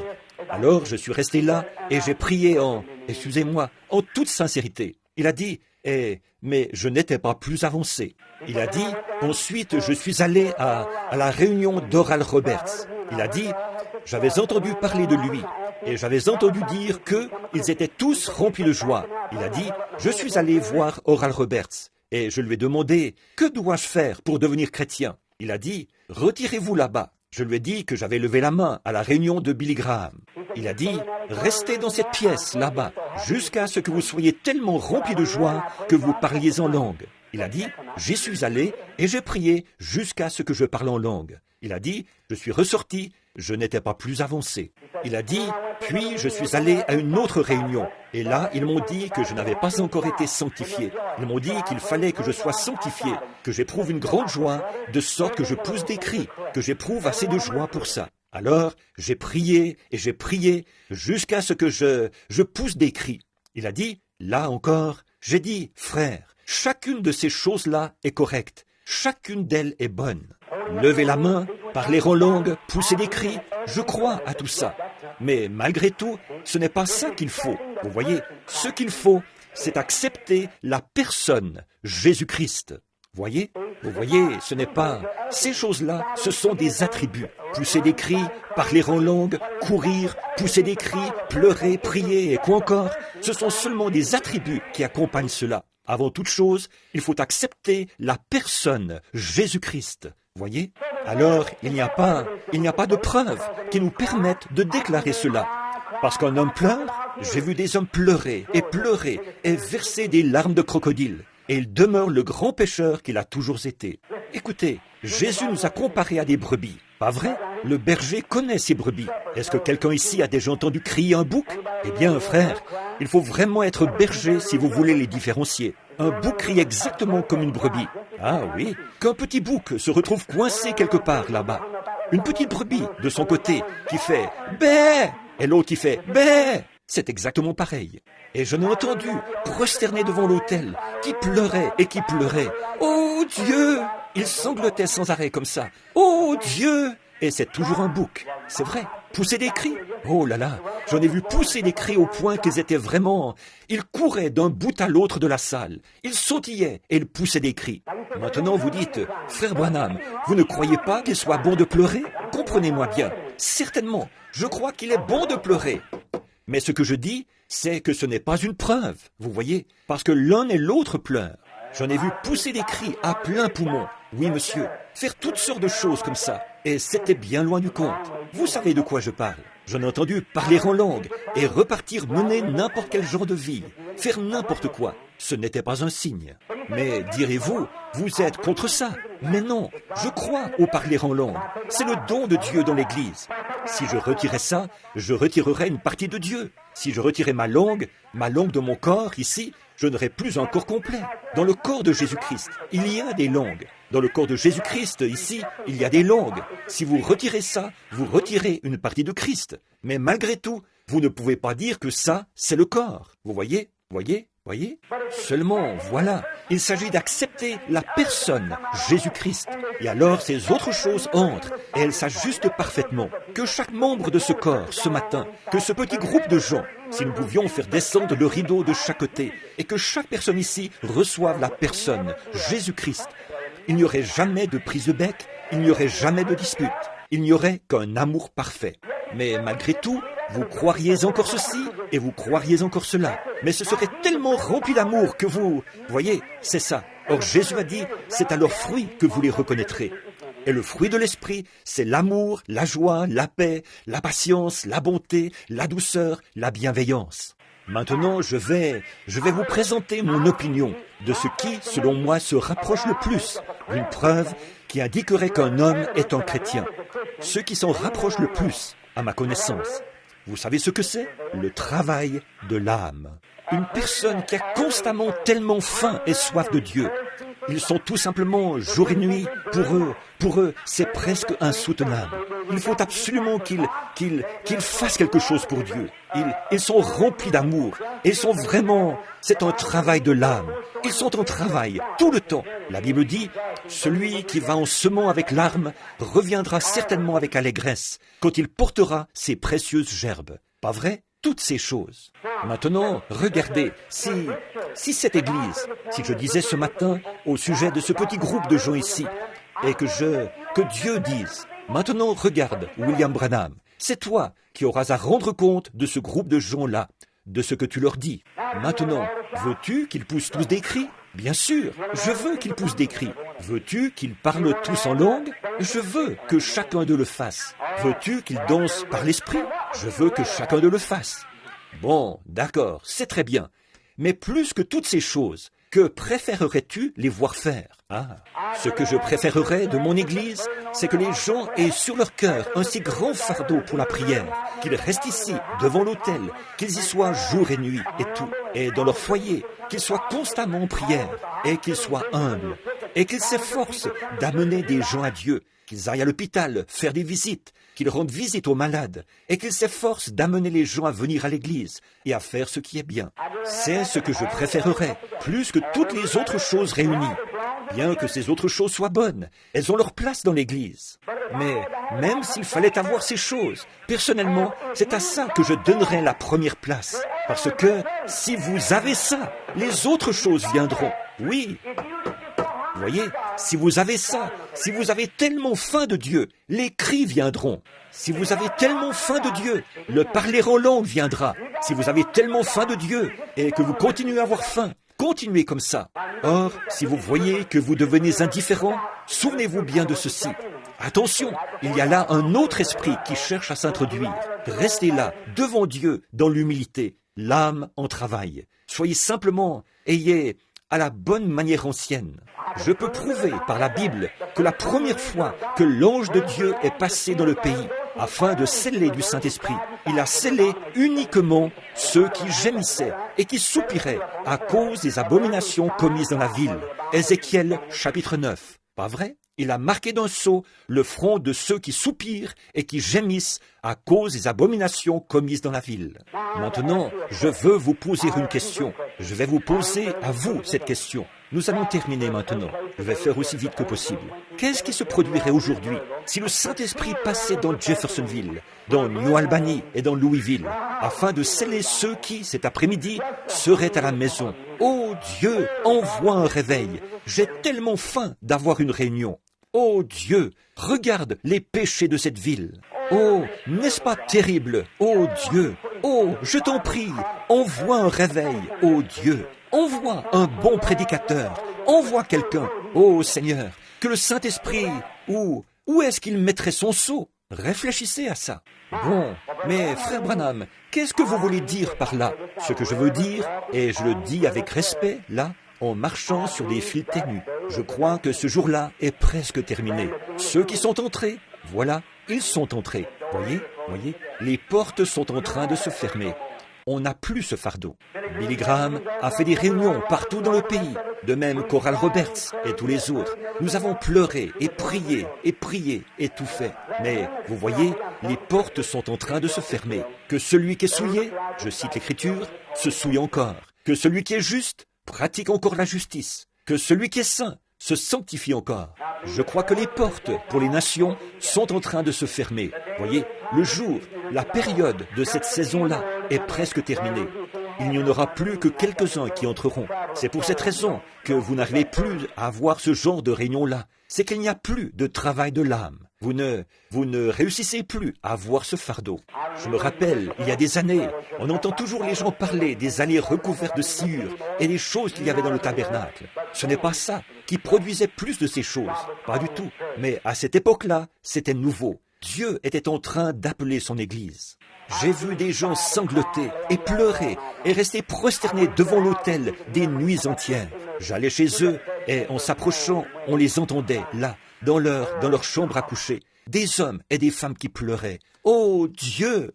On voyait les gens s'avancer dans l'église. Et je voyais, alors que le piano commençait à jouer, au pied de la Sainte Croix, les larmes coulaient. Vous savez, on entrait dans cette église-ci, puis on entrait dans une autre église. Et là-bas, on les entendait. Jaillit la fontaine. Oh Dieu, sauve mon garçon, sauve ma fille. Elle est perdue, Seigneur. Je t'en prie.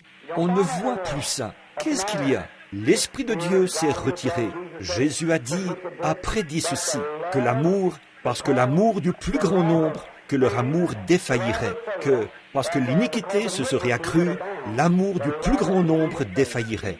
Vous voyez, se refroidirait, disparaîtrait, l'amour s'éteint. Et qu'est-ce qu'ils ont introduit là? Une forme extérieure, sans plus. On tape sur le piano de toutes ses forces et on crie « Gloire à Dieu, Alléluia, Amen, loué soit l'Éternel !» Vous voyez, comme ça, c'est une forme extérieure, sans plus. Ne vous faites pas d'illusions, vous voyez, c'est de se faire des illusions.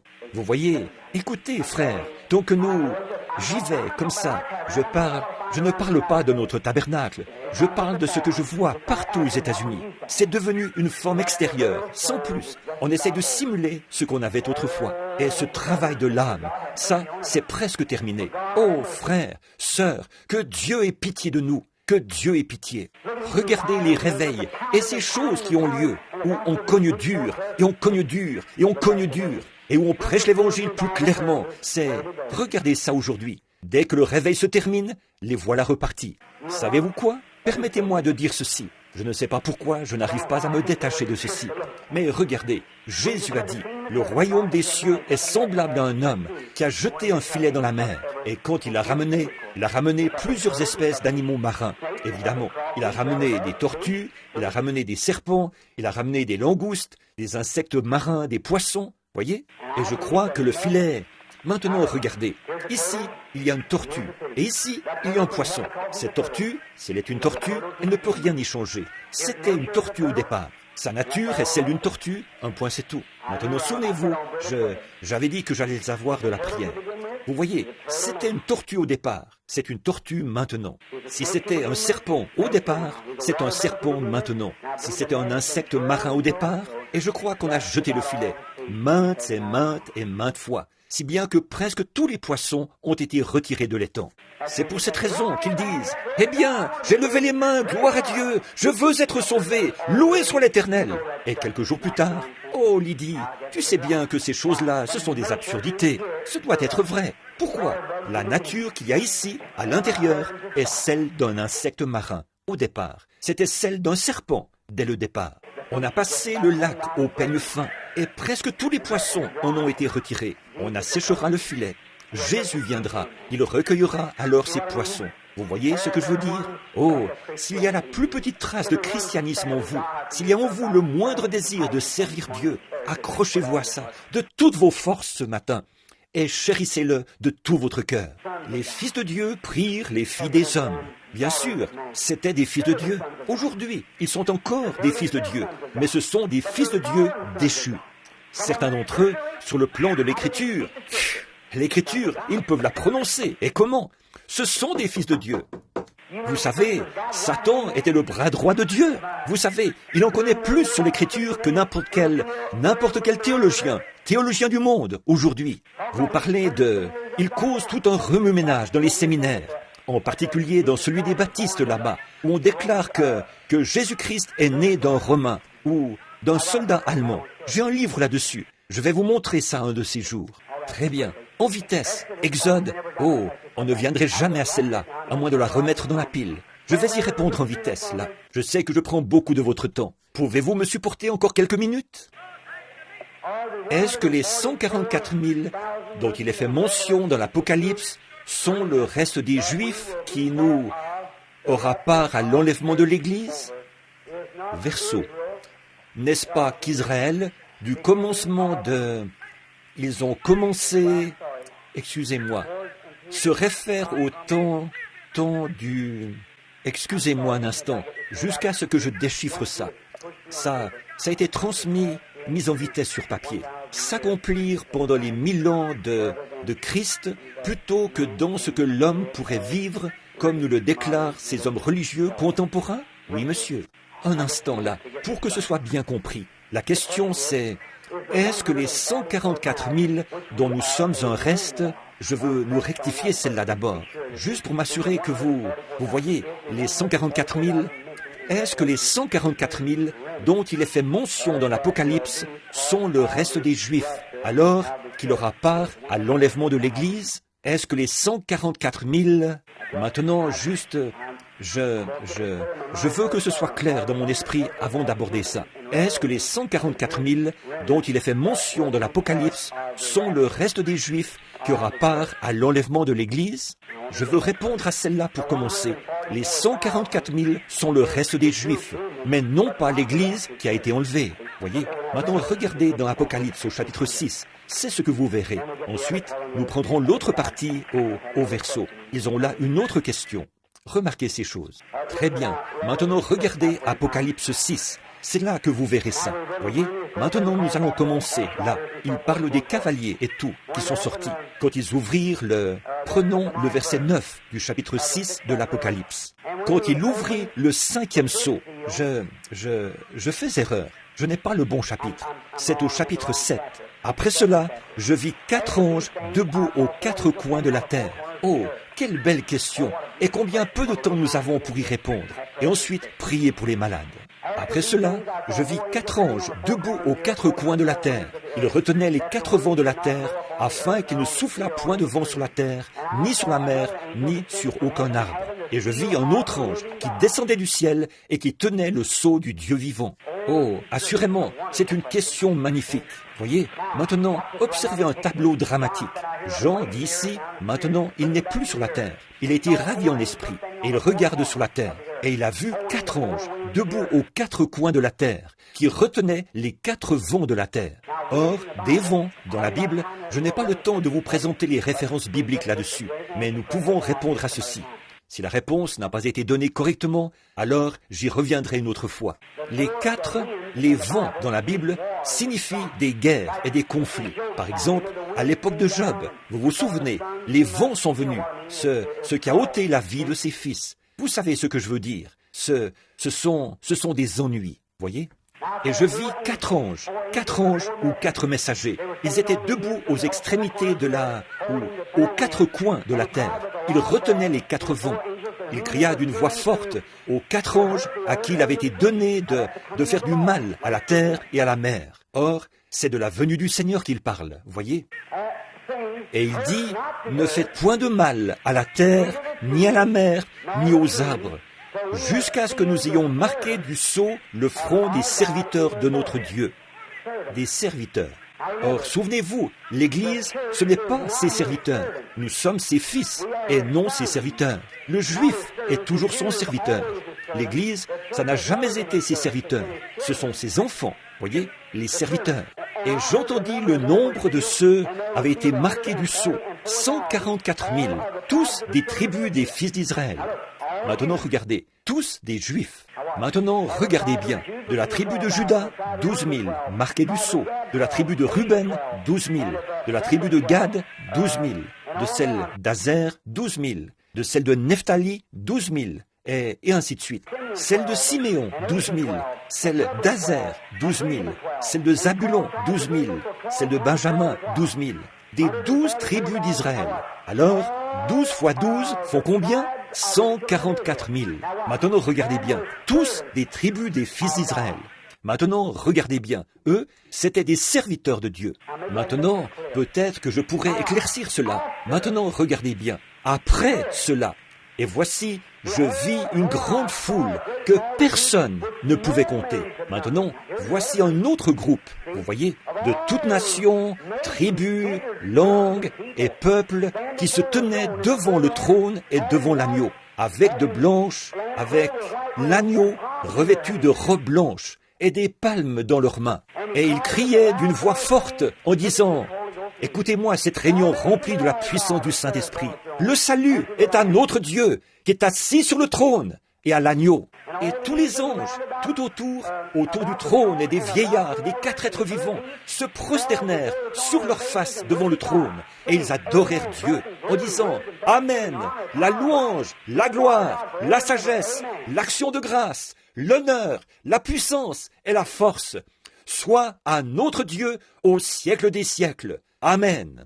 Et l'un des vieillards, maintenant regardez bien, là c'était, Jean avait été ravi dans cette vision. L'un des vieillards prit la parole et me dit: ceux qui sont revêtus de robes blanches, qui sont-ils? Or Jean était juif, et il avait vu les 12 tribus d'Israël.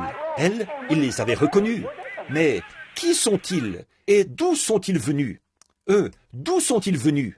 Bon, tu as vu les Juifs, tu les as tous reconnus, tu les as comptés par tribu, et tu as donné le nombre de ceux qui avaient été scellés. Mais qui sont ces gens de toute tribu, de toute langue et de toute nation? Eux, d'où sont-ils venus? Je lui dis: mon Seigneur, tu le sais. Jean, autrement dit, je ne sais pas d'où ils sont venus. Je suis juif. Et je suis ici, je vois mon peuple, et je vois ceux qui sont ici. Et il me dit, ce sont ceux qui viennent de la grande tribulation. Voyez, la grande tribulation. Ils ont lavé leurs robes, et les ont blanchis dans le sang, non pas dans l'adhésion à l'Église, mais dans le sang de l'agneau. Voyez, c'est pour cela qu'ils sont devant le trône de Dieu et le servent jour et nuit dans le temple. Maintenant, où est-ce que Madame Branham me sert? Dans la maison. Ça, c'est l'épouse. Madame Neville, c'est là qu'elle demeure, dans la maison, pour te servir. C'est là qu'elle épouse, non pas les serviteurs, mais l'épouse. Serve dans le temple, il est assis sur le trône, dressera sa tente avec eux. Et ils n'auront plus faim. Ils avaient sauté quelques repas, on dirait, n'est-ce pas, pendant qu'ils étaient ici. N'auront plus faim, ils n'auront plus soif, et le soleil ne les frappera point, ni aucune chaleur. Car l'agneau qui est au milieu d'eux les conduira et les paîtra, et les conduira aux vies, un instant, source de l'eau de la vie, et Dieu essuiera toute larme. C'est une bande de gens qui pleurent qui s'est retrouvée là-bas. De leurs yeux, voyez? Maintenant remarquez, ils avaient eu faim, ils avaient eu soif, ils avaient pleuré, ils avaient gémi, ils avaient supplié, ils étaient venus de la tribulation. On disait: regardez cette bande d'exaltés, oh, ils sont fous.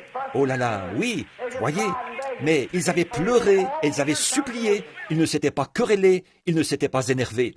Ils pleuraient, et ils suppliaient, c'est tout, vous voyez, et ils étaient de toute tribu, de toute langue et de toute nation. Bon, les 144 000, c'étaient les Juifs. Abraham était le serviteur de Dieu. Les Juifs ont toujours été les serviteurs de Dieu. Les gens des nations n'ont jamais été ses serviteurs. Maintenant, il faut voir ça en vitesse, là, parce que nous en avons encore 2 ou 3 autres. Je vais faire aussi vite que possible, pour ne pas chercher à y répondre à la hâte. Par contre, je reviendrai, et je les prendrai de nouveau dimanche prochain, si le Seigneur le veut. J'y consacrerai plus de temps. Mais regardez, là, il a vu les 4 coins de la terre, les anges debout aux 4 coins de la terre. Maintenant, vous dites, je pensais qu'elle était ronde. Ça ne l'empêche pas d'avoir 4 coins, vous voyez. Très bien. Donc, aux 4 coins de la terre, il retenait les 4 vents. Autrement dit, il y avait des vents qui soufflaient, apportant les guerres, les conflits, qui faisaient rage partout dans le monde. Ça, quand est-ce arrivé? Ce n'était jamais arrivé avant la Première Guerre mondiale. Il retenait les vents. Il y avait des conflits. On cherchait à s'introduire pour prendre le contrôle. Et là, en voici un autre qui arrive. Maintenant, si vous observez et que vous faites la recherche, cet ange, c'est le même ange, celui qui était sorti dans Ézéchiel 9, quand les hommes sont arrivés par les portes, armés de leurs instruments de destruction, et qu'ils sont passés dans Jérusalem pour détruire les Juifs. Vous vous en souvenez? Il a dit: stop, stop, arrêtez, jusqu'à ce que vous soyez passés dans la ville et que vous ayez fait une marque sur le front de tous ceux qui soupirent et qui gémissent à cause des abominations commises dans la ville. Pas vrai? Alors, après avoir fait ça, il les a alors laissés entrer et détruire. C'était la persécution sous Titus. Maintenant, vous voyez, c'est le même ange qui apparaît de nouveau, qui arrive de l'Est. C'est de là qu'arrivera Jésus. Et il tenait le sceau du Dieu vivant. Gloire! Or, le sceau du Dieu vivant, qu'est-ce que c'est? Oh, il y a tout un débat là-dessus dans le monde aujourd'hui. Certains disent que c'est d'observer le jour du sabbat. Certains disent que c'est de faire ceci et cela. Mais la Bible dit, le Saint-Esprit est le sceau de Dieu. Éphésiens 4:30 déclare, n'attristez pas le Saint-Esprit de Dieu, par lequel vous avez été scellés jusqu'au jour de votre rédemption. Voyez? Très bien. C'est le Saint-Esprit. Ensuite, qu'est-il arrivé? Maintenant, regardez. Oh, quand j'y pense, mon cœur bondit.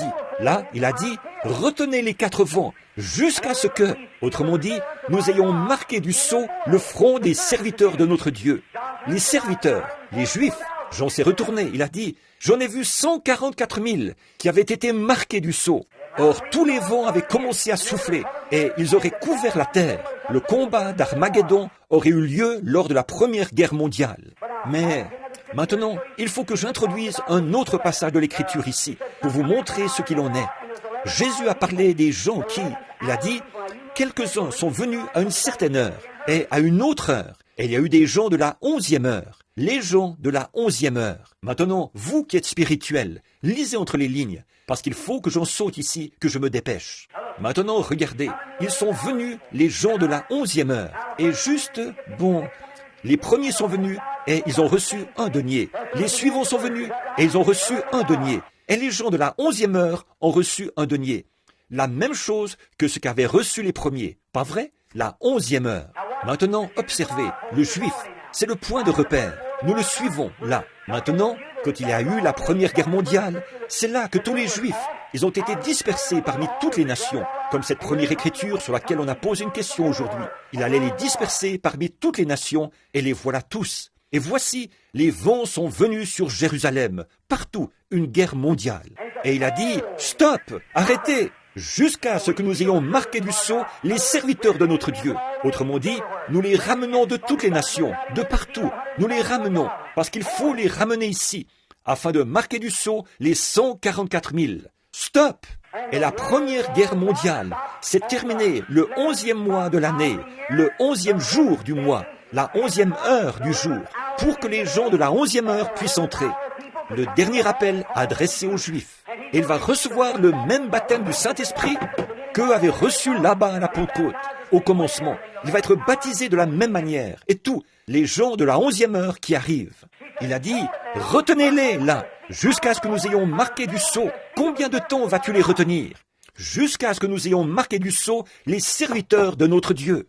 Maintenant, nous marquons du sceau les gens des nations. Ils ont été scellés et mis à part. Des milliers de milliers qui ont subi des persécutions et des tribulations. Ils ont été scellés et mis à part. Mais un instant, que la paix, que cette heure ne vienne pas, tant que nous n'aurons pas marqué du sceau ses serviteurs. Et il en a scellé 144 000.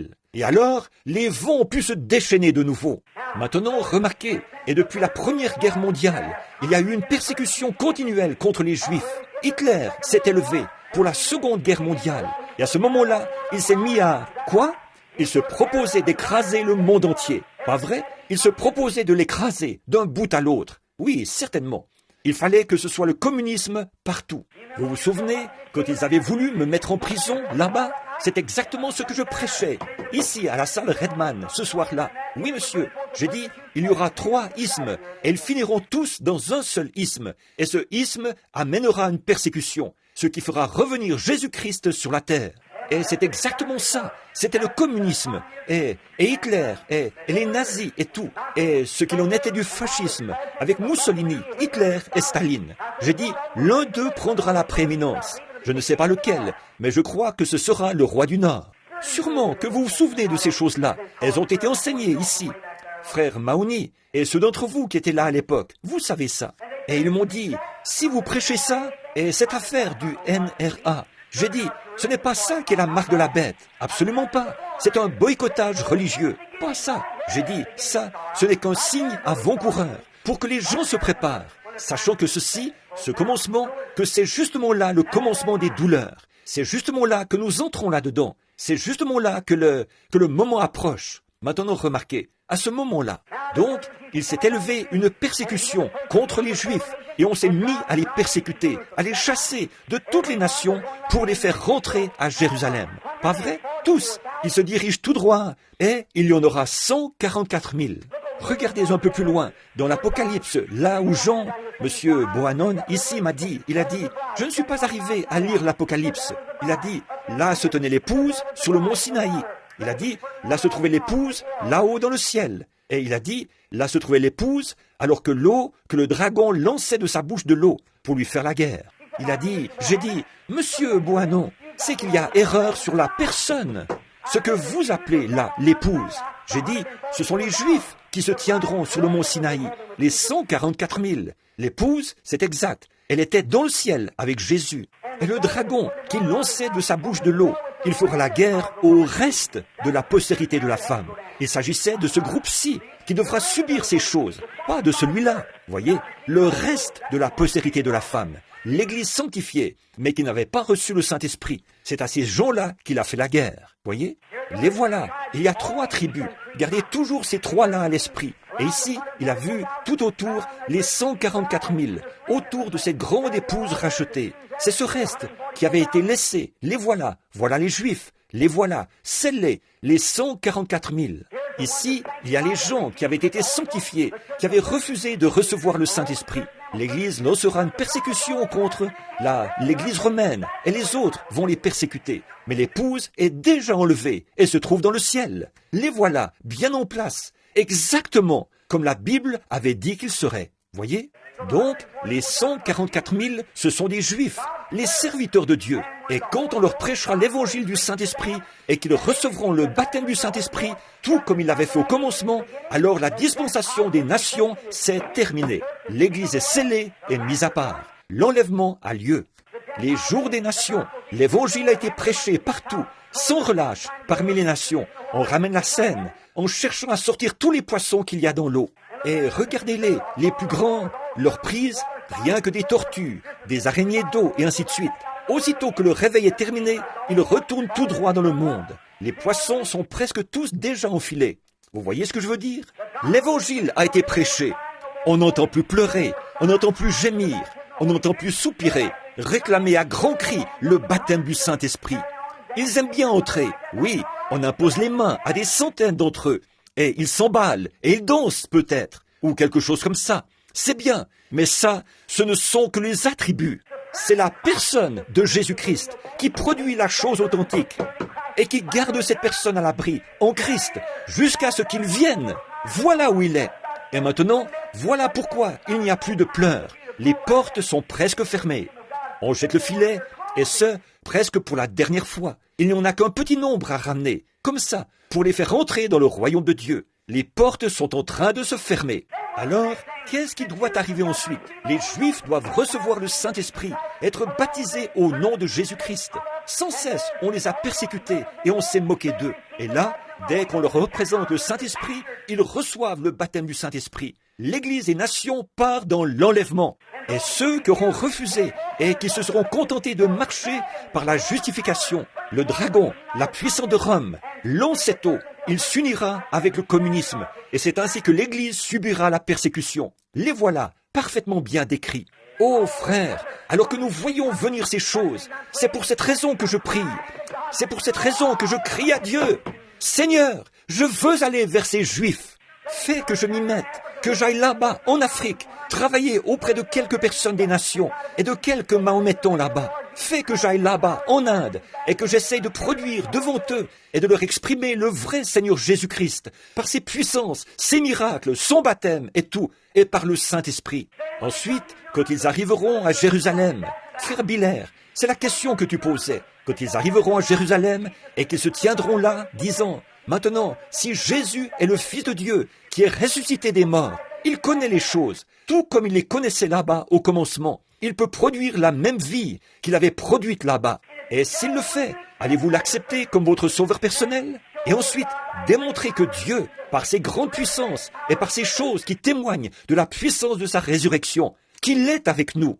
Alors, après avoir fait ça, ils diront, maintenant vous qui l'avez reçu, comme votre sauveur personnel, j'espère qu'il y en aura des milliers. Ce même Saint-Esprit qui est descendu au jour de la Pentecôte est ici même pour vous.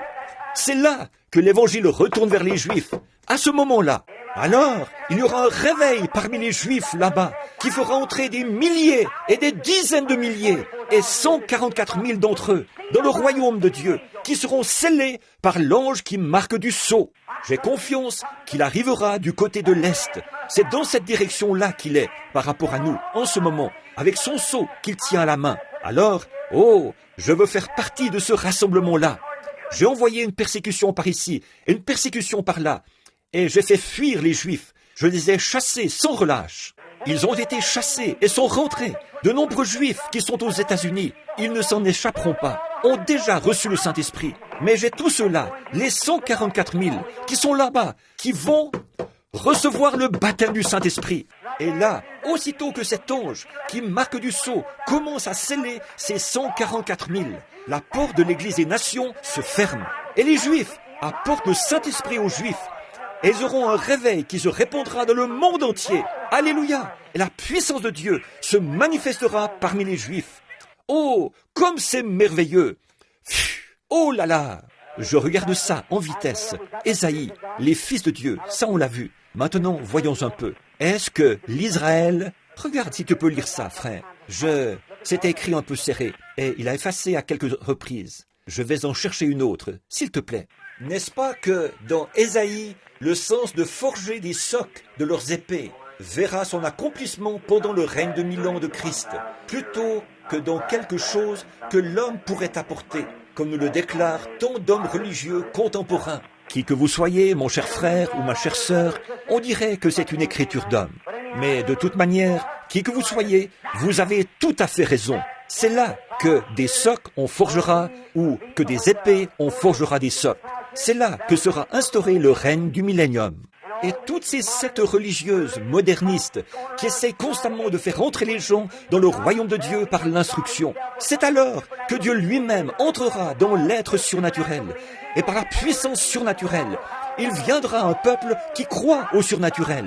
Et ils recevront une puissance surnaturelle qui façonnera les fils de Dieu. Alléluia! Il ne sera plus jamais question de lecture, d'écriture et d'arithmétique. Ce sera par la puissance de la résurrection de Jésus-Christ. À ce moment-là, le monde n'étudiera plus la guerre. Toutes les nations aujourd'hui, toutes les puissances, tous les royaumes sont contrôlés par le diable. La Bible dit, et un de ces jours, le royaume de ce monde deviendra les royaumes de notre Seigneur et de son Christ. Et il gouvernera et régnera pendant 1000 ans sur la terre. Et il enlèvera l'Église. Tout à fait. Vous avez tout à fait raison, cher lecteur. Les 144 000, ce sont des serviteurs. Le grand nombre que personne ne pouvait, la grande foule que personne ne pouvait compter, ça, ce sont des gens des nations. Un instant là, il y a une petite chose ajoutée là-dessus. Je ne peux pas. Eh bien, alors, je ferai juste une prière pour toute l'assemblée dans quelques minutes. Écoutez, à mon avis, ceci, c'est plus important en ce moment. Je veux prier pour les malades, mais nous allons nous dépêcher. Au lieu d'opérer le discernement, nous allons juste faire défiler les gens. Je veux vous demander quelque chose, et en voici même une autre. Celle-ci, je vais vraiment devoir la mettre de côté pour y répondre dimanche prochain, je pense. Regardez mes amis, là-dessus, c'est vraiment beau. Regardez, je veux que vous soyez très attentifs. Là, la personne qui a posé cette question. Les 144 000, donc, ce sont les serviteurs. Ils vont servir. Si vous remarquez la position dans l'écriture ancienne, regardez toujours l'ombre si vous voulez voir ce qu'est le positif. C'est vrai, regardez là-bas pour voir ce que c'est. Maintenant, depuis la croix, c'est l'inverse. Regardez le positif si vous voulez voir ce qu'est l'ombre. Là-bas, tout se dirigeait vers la croix. Il fallait regarder là-bas, voir l'ombre, pour voir ce que serait la croix. Maintenant, il faut regarder depuis la croix, regarder en arrière pour voir ce qu'est l'ombre. Voyez, regardez ce qu'était Christ à l'époque où il était ici sur terre, ce qu'il était à ce moment-là, il l'est maintenant. Ceci, c'est son ombre. Vous voyez ce que je veux dire? Vous savez, au début, ce que j'expliquais, c'est ça. Maintenant, si je regarde de là-bas, alors je dois regarder ce qu'a été l'ombre pour voir ce que sera ceci, ce qu'a été la croix. Or, un jour, il y avait du péché en Israël. Il se trouvait là un homme d'une tribu du nom de Lévi. Ceux-là ont dégainé leur épée, ils ont parcouru le camp avec Moïse, ils ont détruit tout ce qui contenait le péché. Pas vrai? Dieu a baissé le regard et il a dit, parce que vous avez fait cela et que vous avez pris position pour moi, tous les autres vous serviront. Entrez maintenant dans le temple comme sacrificateurs. Pas vrai? Restez dans le temple, les autres travailleront et ils y apporteront un dixième. Ils pourvoiront à vos besoins. Pas vrai? Oh, alléluia! Si vous pouviez voir à quoi correspondait ce temple. Les Lévites, c'était l'épouse. Maintenant, alors que le péché prend de la vigueur de tous côtés, les Lévites dégainent leur épée. L'épouse, née du Saint-Esprit, prend position, disant le positif de Jésus-Christ. C'est le négatif de Jésus-Christ. C'est exactement le même. Le péché est toujours le péché. Faire ces choses, c'est mal. C'est vrai, ils se tiennent là avec l'épée. Dieu dit, venez maintenant, vous qui êtes bénis de mon Père. C'est l'épouse. Là-bas, ce sont les serviteurs. Et regardez où campaient les serviteurs. 12 de ce côté-ci, je veux dire 4 de ce côté-ci, 4 de ce côté-là, 4 de ce côté-là et 4 de ce côté-là. 12 tribus. Les 12 tribus, ce sont les 144 000. Regardez, dans le livre de l'Apocalypse, il a vu la ville qui avait 12 fondements. Sur chaque porte, il y avait le nom d'un apôtre et 12 portes. Et autour d'elle, il y avait les 12 tribus, alléluia, installées autour. Et à l'intérieur, il y avait les rachetés, alléluia, noirs, blancs, jaunes, bruns. Tous ceux qui ont été lavés dans le sang seront ses serviteurs. Il a dit qu'ils seraient avec lui. Le soleil ne les frappera plus. Ils n'auront plus faim ni soif. Et au long d'un grand âge éternel, ils vivront et régneront avec Christ pour toujours. Lui, le roi, et eux, la reine. Ils gouverneront et régneront pour toujours. Que Dieu vous bénisse. Amen. Je vais garder celle-ci. Dieu voulant, je reviendrai les prendre sans tarder. Peut-être ce soir. Y répondre ce soir, ou, confrère, nous en parlerons ensemble. Que le Seigneur vous bénisse. L'aimez-vous de tout votre cœur?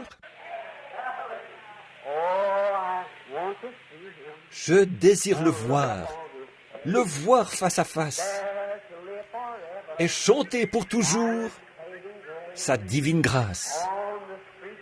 Dans les rues pavées d'or, élever ma voix.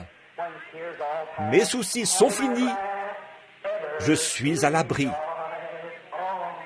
Oh là là! En voyageant ici-bas, je vais en chantant, montrant aux âmes le flot sanglant du calvaire. Pas l'Église, mais le calvaire. Voilà ce que nous montrons, non pas une théologie quelconque, mais le flot sanglant, Jésus-Christ.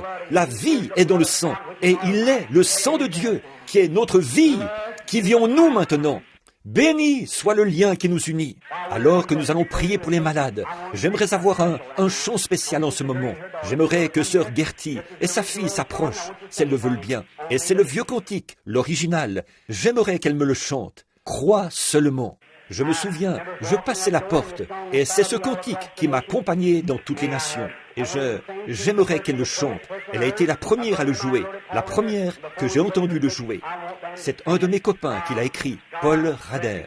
Et avant que nous prions pour les malades, j'aimerais qu'elle le chante, pendant que les bénédictions de Dieu reposeront sur les gens, et ce, pour les malades. Nous avons pris beaucoup de temps. Je suis désolé, Fresneville. Que Dieu te bénisse. Est-ce que vous aimez les questions? Moi, oui. Oh, et celles-là, c'était de très bonnes questions. Elles étaient vraiment bonnes.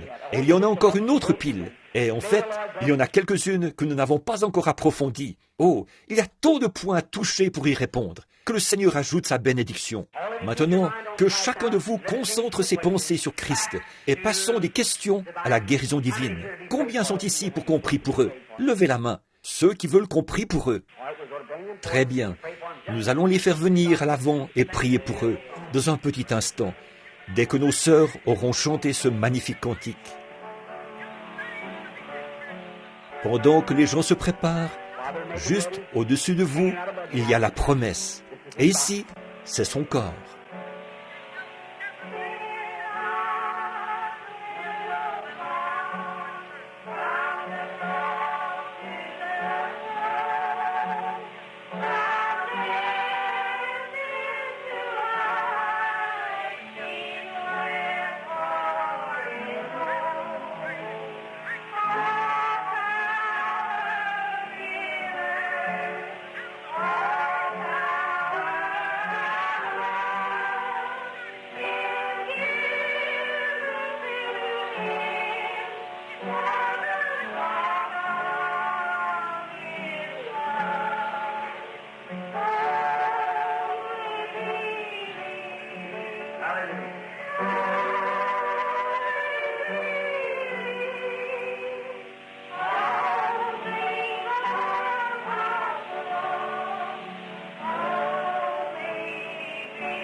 Crois seulement.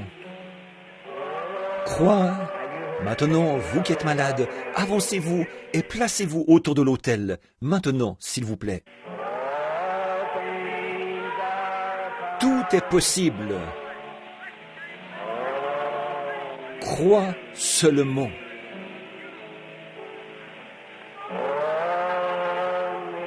Crois seulement. Crois seulement. Tout est possible. Crois seulement.